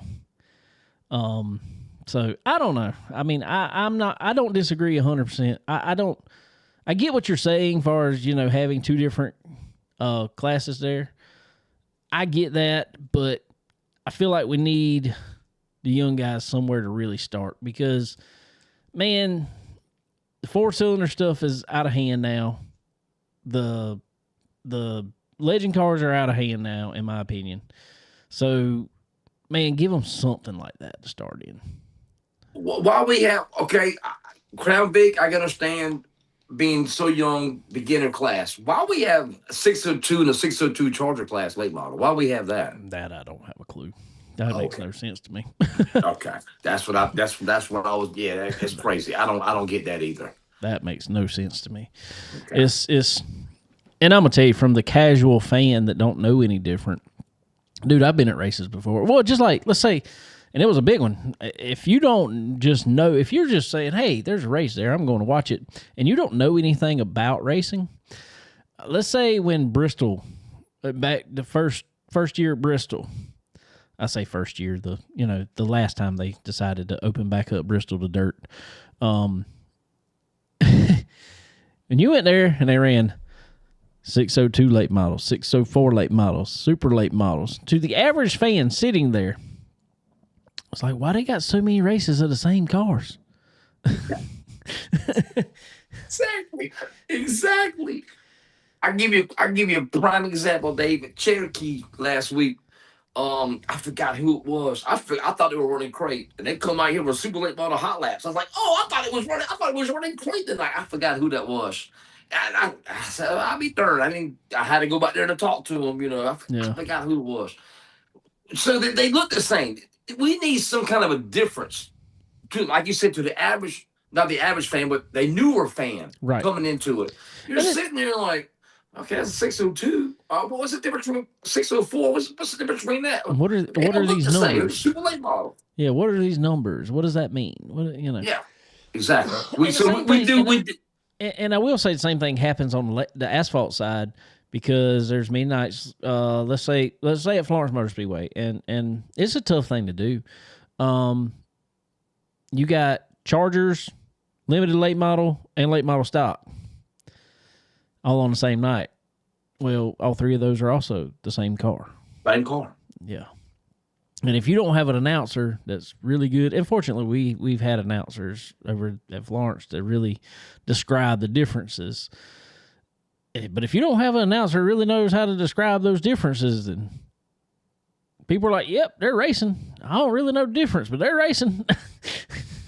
I had a guy from California, sprint car guy, and we was watching something. This is like 4 years ago.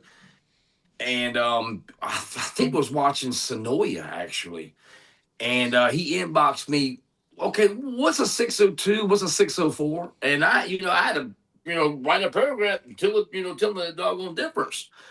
And later when he came back and thanked me and everything, man, for introducing him to the super late, because he didn't really know what a late model was, being in California, because ain't no late models in California, But yeah, how to explain that to him. We need that, Dave. We need some kind of a body rule where we can actually tell the difference between a 602, 604, and a super late model. It wouldn't hurt my feelings.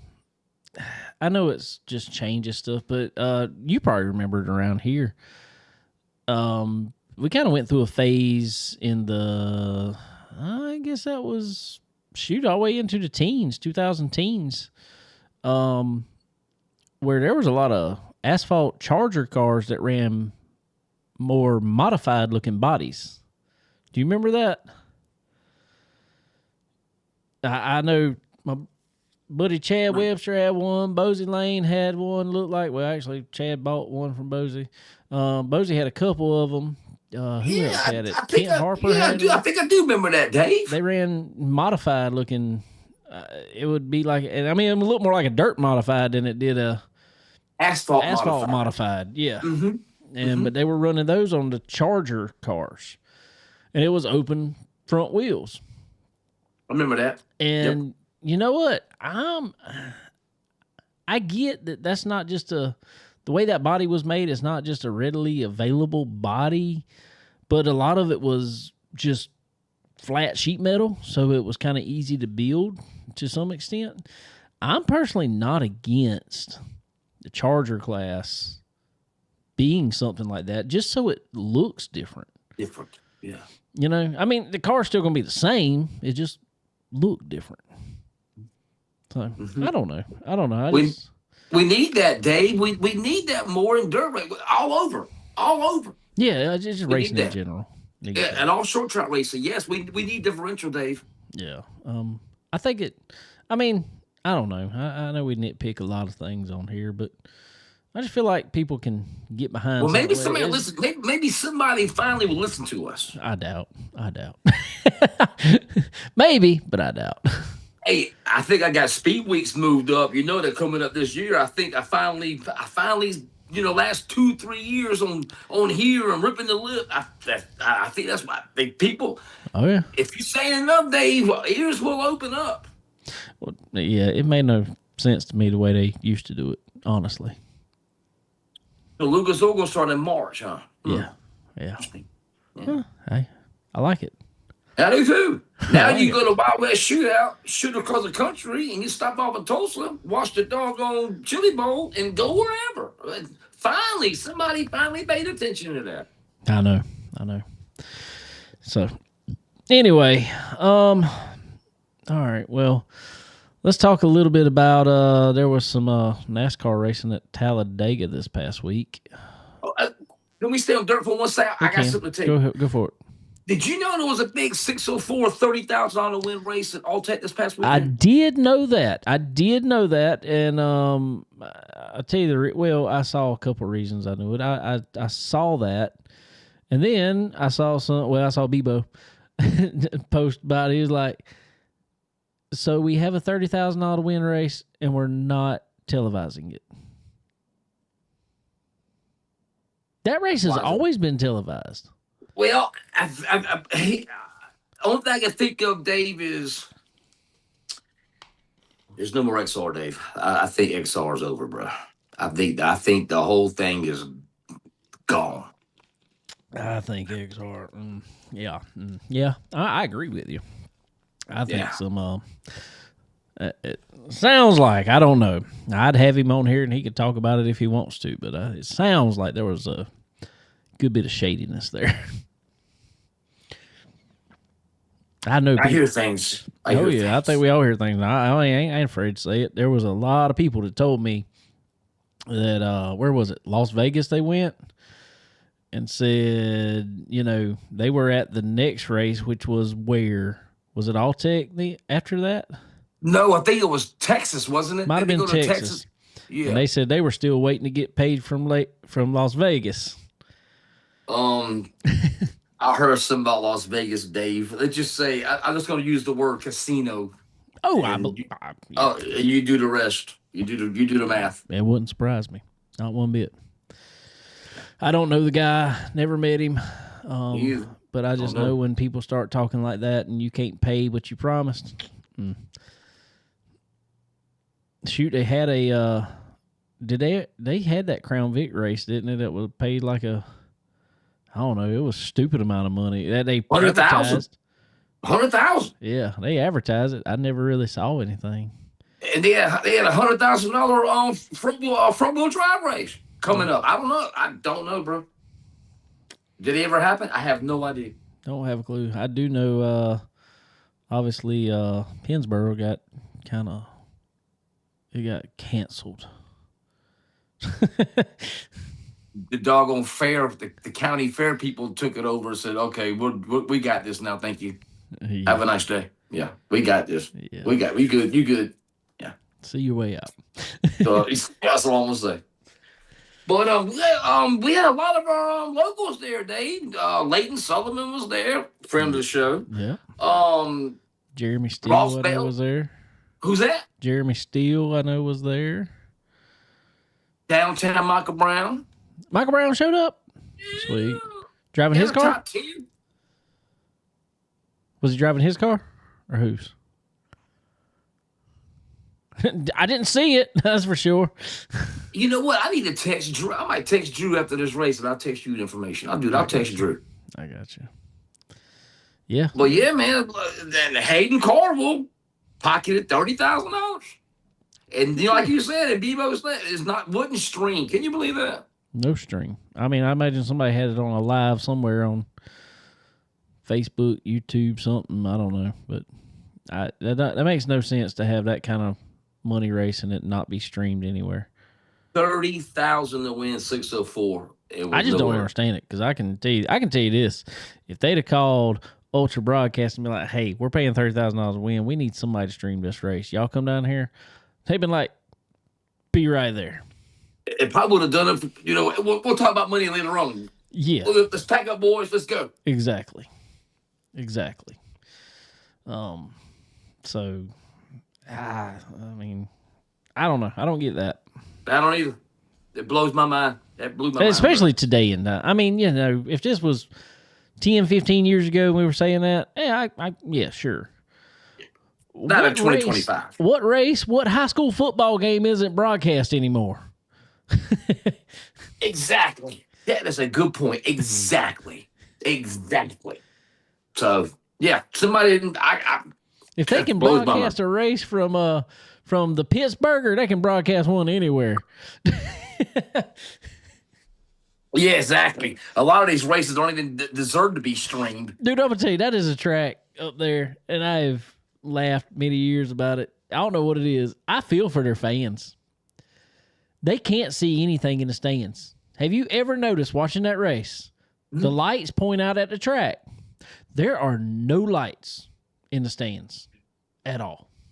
I did not know that. Go back and watch one. You're sitting in the dark at Pittsburgh? Go watch one. You never see people around the track because there's no light anywhere.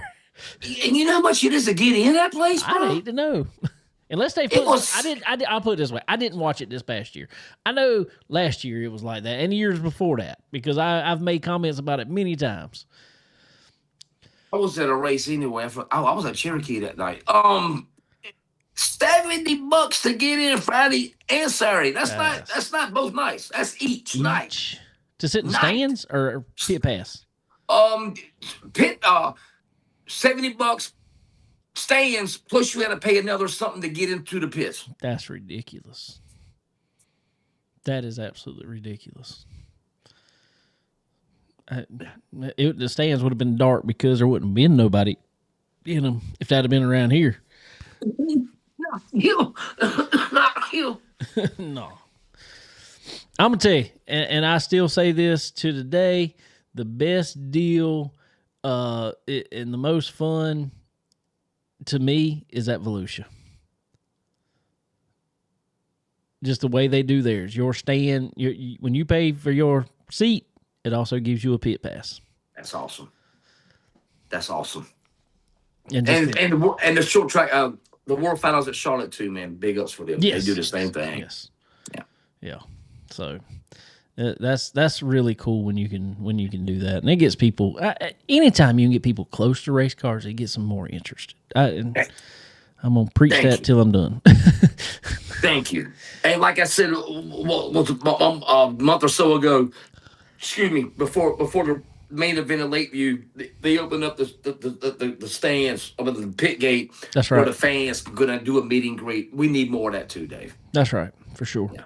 For sure. It's tough to do it. Now, we had to talk about that at Florence one night because it was like, yeah, they wanted to do it.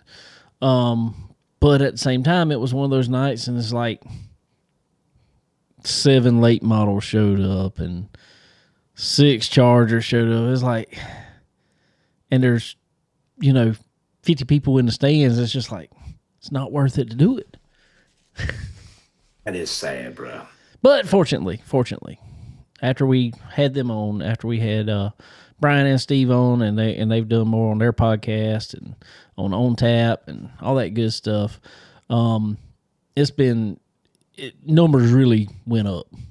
Really went up. They went to on a regular Saturday night race. They went to a $5 ticket, which is unheard of, and so that really got people in the seats. Yeah, you told me it was a big old crowd there, bro. Yeah, it's been pretty decent. Good. Pretty decent. So good.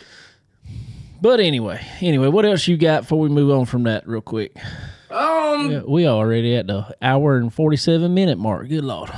Are you kidding me? I dead serious. It's 8:30. Zach Mitchell wins TST Southern Thunder Friday night. Corey Hitchcock won Southern Thunder Saturday night. So in the long the BMF Longhorn. The long BMF. There you go. The news came out earlier before I came on air. Josh Rice is officially in the Ratliff Corps, so they made that announcement tonight. Good deal. Also, Dalton Wilson out of his ride. Yeah, Josh Rice. Right. That's one. Yep. So that puts him out. Where do you think Dalton's going? I hope at Billy Hicks. Think so? I hope that's open too. Yeah. Donald McIntosh is out. I hope Billy Hicks. And I tweeted this last night. You know that Bruce Kane car, the Will Hetherington drove, yep. and Yep. Ben Watkins drove last year. Yep. The World. Perfect fit with D-Mac. Yeah, I would go there. Yep, that'd be a good one. I don't know. That's all I got, Dave. It's on you. Well, I don't have much more, honestly. Like I said, there was some NASCAR racing this past week at Talladega, winding down the season there. Fell asleep. Who won? I've been a drill yesterday, bro. Who won? Chase Briscoe won. After Kyle Larson ran out of fuel last lap. Leading? He was leading the bottom line. Chase Elliott. Speaking of Kyle Larson, what do you think about Brad Sweet retiring? At 39 years old. That's I'm glad he can, on his own terms and do what he wants to do. He said he's still gonna come back and run some big races and stuff like that. I think he's gonna be one. I'm gonna tell you what I think. I think he's gonna be one that he's gonna take a year off or maybe 2 years off and run some of the big races, but not much. I think Brad Sweet will be back full time. Full time, as in maybe like high limit. Okay, full time running high limit. Yeah, I don't think he's going to go back and Run 75, 100 races a year. No, whatever. I don't think that. But I think he will come back, pick a series eventually. Say like high limit. I mean, obviously, you know, he's got a little bit of skin in that game. Yeah, definitely got pull. Yeah, so I think he could come back and just run a full season of high limit, which I think would suit him at this point in life. Good for the sport too. I know there's some yes. brass sweet haters and there's some brass sweet lovers out there. So oh yeah, I mean dude's been good. Rico beat him first time Brad's been dethroned in how many years now? 4 or 5. Yeah, dude had nothing else to prove at all. Four outlaws and one no limit championship. Is that right? Yeah, I think so. So Rico moving to Tony Stewart Racing, running high limit next year. That was surprising to me. Think so? Yeah, I don't Stewart's think always ran outlaw. That's very surprising to me. Yeah, but he got mad with Outlaws a few years ago. Oh, he did. I didn't know that. Oh yeah, it was a big old to do at Charlotte actually. World Finals. Yep. Because at that point in time they were not full time on World Outlaws. Mm-hmm. That was when he was still running the what was it called, the All Star. Whatever it was before ASCS All Stars, yeah. Right. And he did not have, his team was not running full-time World Outlaws. And they went to come run Charlotte, and they told him their merch trailers were not welcome there because they weren't full-time. I remember that. And I think they've been kind of on the outs ever since. Even though his team ran it, I don't think he. And that team needed a fresh start. I think they have not ran good this year. Obviously, Rico's coming in as new driver after Shots is out there, which apparently was a surprise to him. Sounded like yeah. He said he didn't see that one coming. Yeah, and. Which is surprising out of Tony, too. But Tony, it seems like every time there's a driver, and think about this, and I'm not even talking about just that. I'm talking about even when it was Cup. Remember when Ryan Newman got taken out the seat? Ryan Newman acted like he was really surprised and was kind of upset about getting taken out of that seat. And I don't know what the deal is with the way Tony runs that, but it's just like, out of the blue one day, it's like, all right, you're out. It's like getting a text message. You're breaking up with somebody through text message. Dude, I'm telling you. He must be rough on them guys. He's like 100% for it. And I think that's the thing. I really think that is the thing. Because Tony, from what I hear, is the best owner you could have. Because he is 110% in for you at that time. And I think that's why the guys never see it coming, getting fired, because he makes you feel like you are his guy. You're number one to him. And then all of a sudden, pull that plug. Damn, I dropped. Wow. Oh, my gosh. Wow. Oh, Dave. So, anyway, what you watching this weekend? I'm going to Fayetteville Saturday, I do believe. Fayetteville. That'd be a good one. That'd be Flash season finale. They probably gonna be. Is that gonna be the last race there? Period. I put it to you this right here, Dave. I may have to take me a Ziploc bag. There you go. And take me a souvenir home. There you go. See some good races there, Dave. Dude, I'm gonna tell you, I have to. I watched Chris Ferguson win his first Lucas Oil race there. When is his first Lucas? Yeah. I think so. Yeah. Yeah. I was there that night. I seen Jeff Smith win a Lucas Oil and an Outlaw race in the same year. Yep. He did. Willie won Outlaws. Yep. The Tower Gate. Yeah, whatever.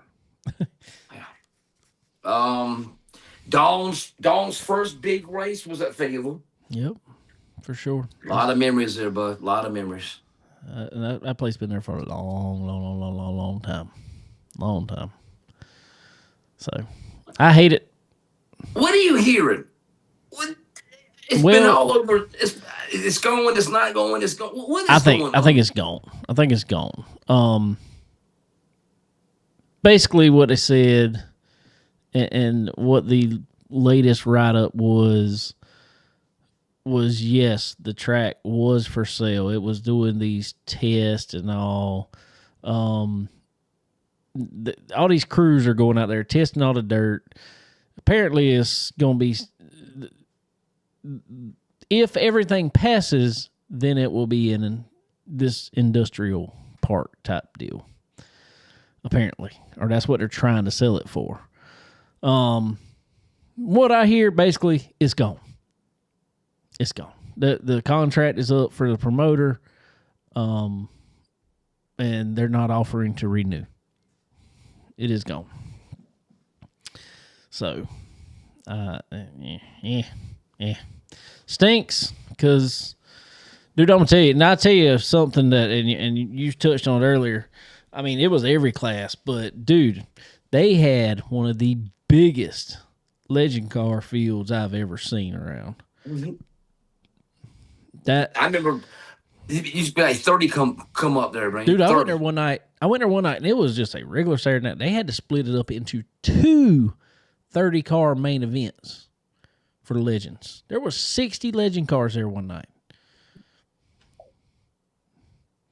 It was insane. So let me ask you, but with no more Rockfish and no more Fayetteville, where these guys are going to go, Dave? Rockfish gone too? Yeah. I didn't hear about that. Yeah, Rockfish. Matter of fact, Rockfish was announced it was gone before this Fayetteville fiasco. I didn't really follow Rockfish too much. I've never even been there. I never either. It's like another Millbridge, right? Well, and I think that's the problem, though, is everybody wanted what Millbridge had on that scale when you go to that size track. But you're not going to get what Millbridge has because you're not in NASCAR country. Exactly. That is the only all the reason. sons because and grandsons and everything. Other than Millbridge and Tulsa, another one. Those don't run. Those cars do not run anywhere around here. Yeah. Anywhere. Yep. So, I guess they're more prevalent in the Midwest, maybe somewhere. I know they run a lot of indoor stuff. But out here, there's nothing. If it weren't for Ashley and them over there, they wouldn't have brought. I mean, they were the ones that brought them there. Yeah. You're right. You're right.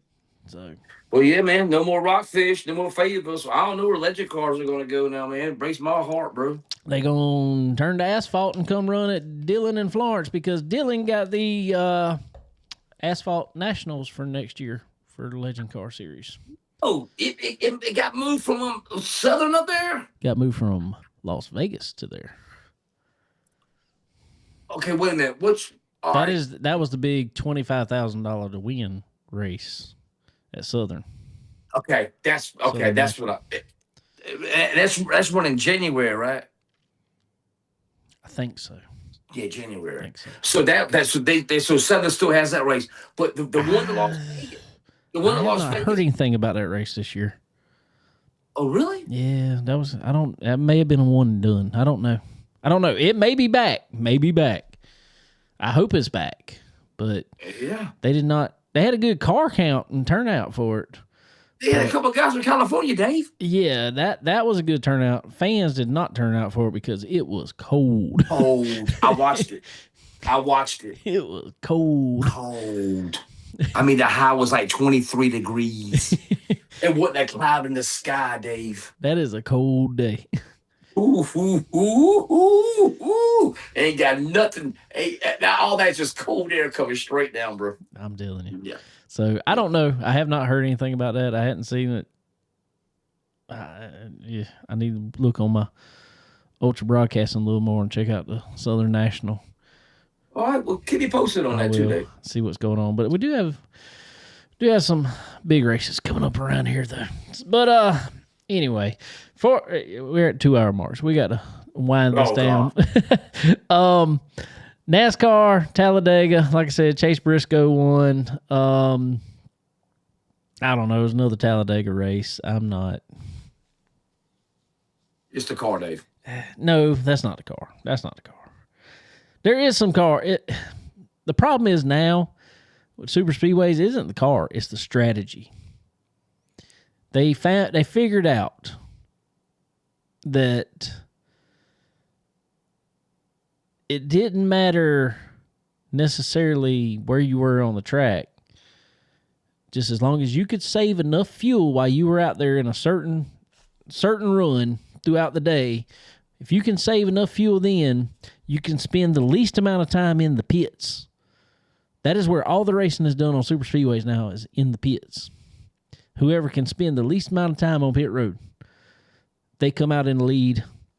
They almost win. I'm just not a fan of it anymore. Not a fan of that. I liked super speedway racing back when it was hard racing, when it was wide open for 500 miles. That was great. This now is not hard racing. And it's like somebody said the other day, I can't remember who it was. Might have been Denny Hamlin.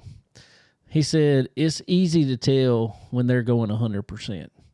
He said, because when they're not going 100%, that's when they're 2 and 3 wide just riding around. Wow. He said, if you're going 100%, we're single file. That is crazy, isn't it? Yes. You figured it'd be the opposite. Yeah, exactly. But they say this car cannot get a run on anybody and pass. You got to have a whole line to be able to pass one car. Are they keeping the same? Are they keeping the same car as last year? For the most part, yeah. Oh, I'm getting a text message. My buddy Kyle Armstrong. Not Kyle. Not Armstrong. Yeah, you love Kyle, man. Kyle was big. I miss Kyle's podcast. He's got me some JD close to track record speed tonight. Oh, wow. Yeah. Tell Armstrong he needs to bring back the podcast. Tell him I said it. It was good stuff. Whole Forward Bite podcast with Kyle Armstrong. He used to be, he used to work at SRI, right? Oh yeah, he's with Simpson now. Yeah, with Simpson now. I like it. I need to talk to him because I need some stuff. They said bring back the Forward Bite podcast, and he said, "Oh God," he said in caps, "Hurry up, hurry up." All right. Oh, but anyway. I don't know, Dave, but we're going into you guys been almost 2.5 hours, bro. I know, but anyway, so NASCAR's going into Martinsville this week. Yeah, I'm not. They're bringing a different tire, which could be great. I still say they got to somehow get rid of 5th gear to have a good race at Martinsville now. You get rid of who? 5th gear. Oh my God! Please, man, that's stupid. Because all they're doing now is they go down in the corner. If they don't enter the corner great, they downshift real quick and take off. He beat Kyle Larson's 14-1-8-3 and 20, and JD just beat that. Oh wow! I was watching that earlier before ball game come on. Kyle, you watching ball game? I don't blame him. Kyle. I don't blame him. Anyway, so we'll see what happens with Martinsville. I know our buddy Connor's going to be up there, and I think he's maybe back here next week. Talk about it. Yes, sir. Wait. Butterbean Truck Series next year, baby. In the Dodge. I need to have him on. Also, I need to tell real quick. Cars Tour Landon Lewis, our buddy Landon Lewis. I texted him today, actually. He had something to do tonight, but we may have him on maybe next week. He is your 2025 Cars Tour Late Model Stock champion. So congratulations to him. But another thing I want you to talk about really fast. Mm-hmm. Cars Tour race was at North Wilkesboro. That's where they had their season finale. Mm-hmm. We had Shane Huffman on here the other week. His son, Landon S. Huffman, last 2 races has been in position to win almost. I mean, ran second at I think that was Tri-County.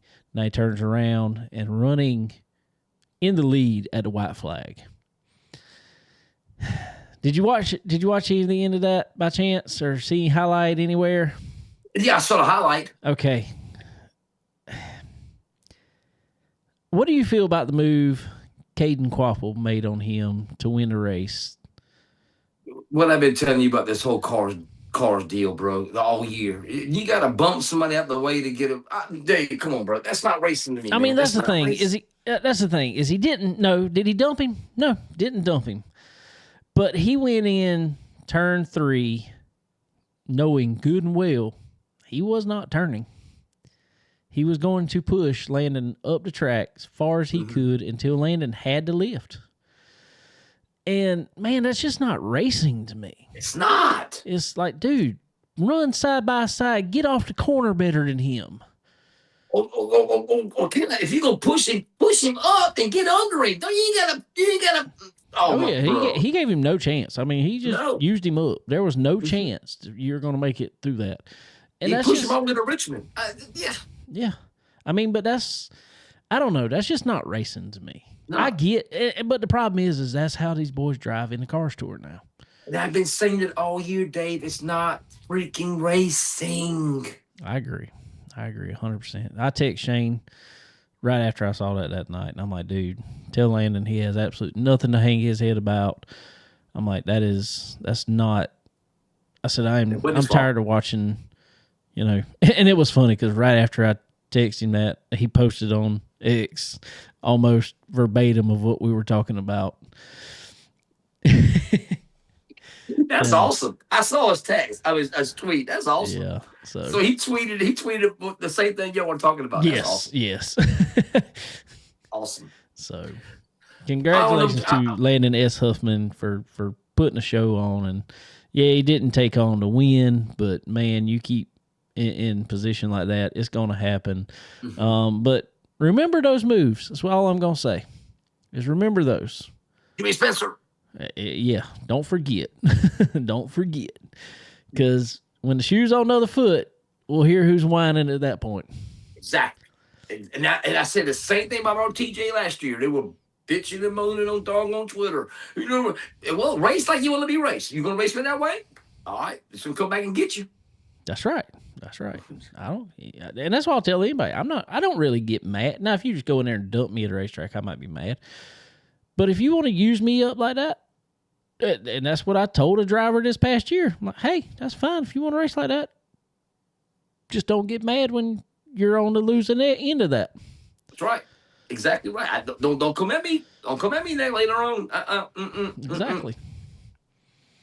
Exactly. So anyway. All right. Well, I'm going to. I think we're going to try to go test the truck this Saturday. Where you going? Probably Dillon. Okay. We'll go over there and test her out and see what's what with her. Are y'all still when does Florence wrap up and everything? Florence has 2 more races. We got the PD, or what is it? Is it the PD 225? It's part of the 400. 400 is going to be held over 2 weekends basically now. The first weekend will be the trucks, Chargers, something else. I can't remember right now. I have to pull it all up. Are you going to do double duty, or are you just going to concentrate on the truck? Oh, we've sold the Charger. Oh, you sold the Charger? Yeah, we sold the Charger. It's still here. That? It's still here. Guy hadn't come got it. Don't know why. Hadn't talked to him. Where's he out of? North Georgia. Oh, really? Close to Anderson, actually. It's where he wants to go race it at. But he hadn't come got it. It's still here. Hadn't heard from him. Does he race regularly now, or is this going to be his first year getting into it? No, apparently it's his first year. So I don't really know what the deal is. What? Apparently he's got a few cars, though. So I think he's just collecting cars and figuring out as he goes. A plethora. Okay. Yeah, he's got options. Okay. I don't know. So anyway, we're going to go test truck this week. I don't know if I sent you a completed picture of it. I'll send you a picture of it. Let you check it out. You sent me the nose in the garage. Okay, I'll send you the rest of it. All right. At 2:30 Saturday morning, I finally got it done out here. Well, I say done. I'm still not completely done with it, but it got all the sponsors on it. Oh, you put the wrap on and everything? Wrap? Who wraps? Okay. David Good, does his own individually cut layered vinyl. Old school. Love it. Awesome. Awesome. I don't like wraps, man. Give me paint. I'd rather have paint. I'd love to have Yes. somebody come in here and litter it, but I'm not that good and don't know nobody around here that does it. So, But anyway, all right. Well, we got to go. Man, I appreciate you. Appreciate everybody Dave. hanging out with us tonight. It's been fun. Been a long one. We had a lot to talk about. Appreciate Kale coming on here. He said something happened with his phone, completely lost signal. He finally just texted me back just a few minutes ago. I was like, sound like Jason now.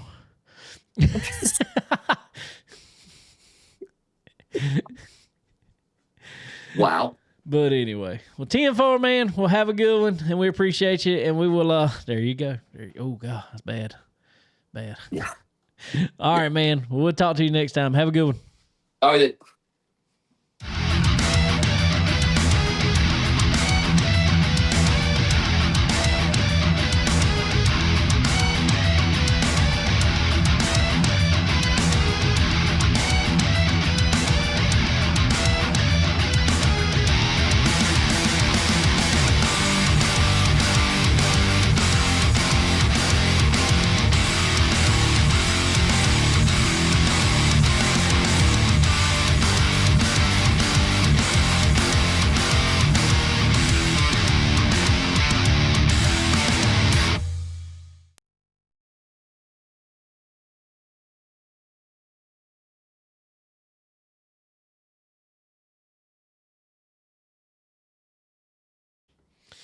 Alrighty, everybody. Appreciate y'all hanging out with us. Y'all have a good week, and we will talk to y'all next time. Have a good one.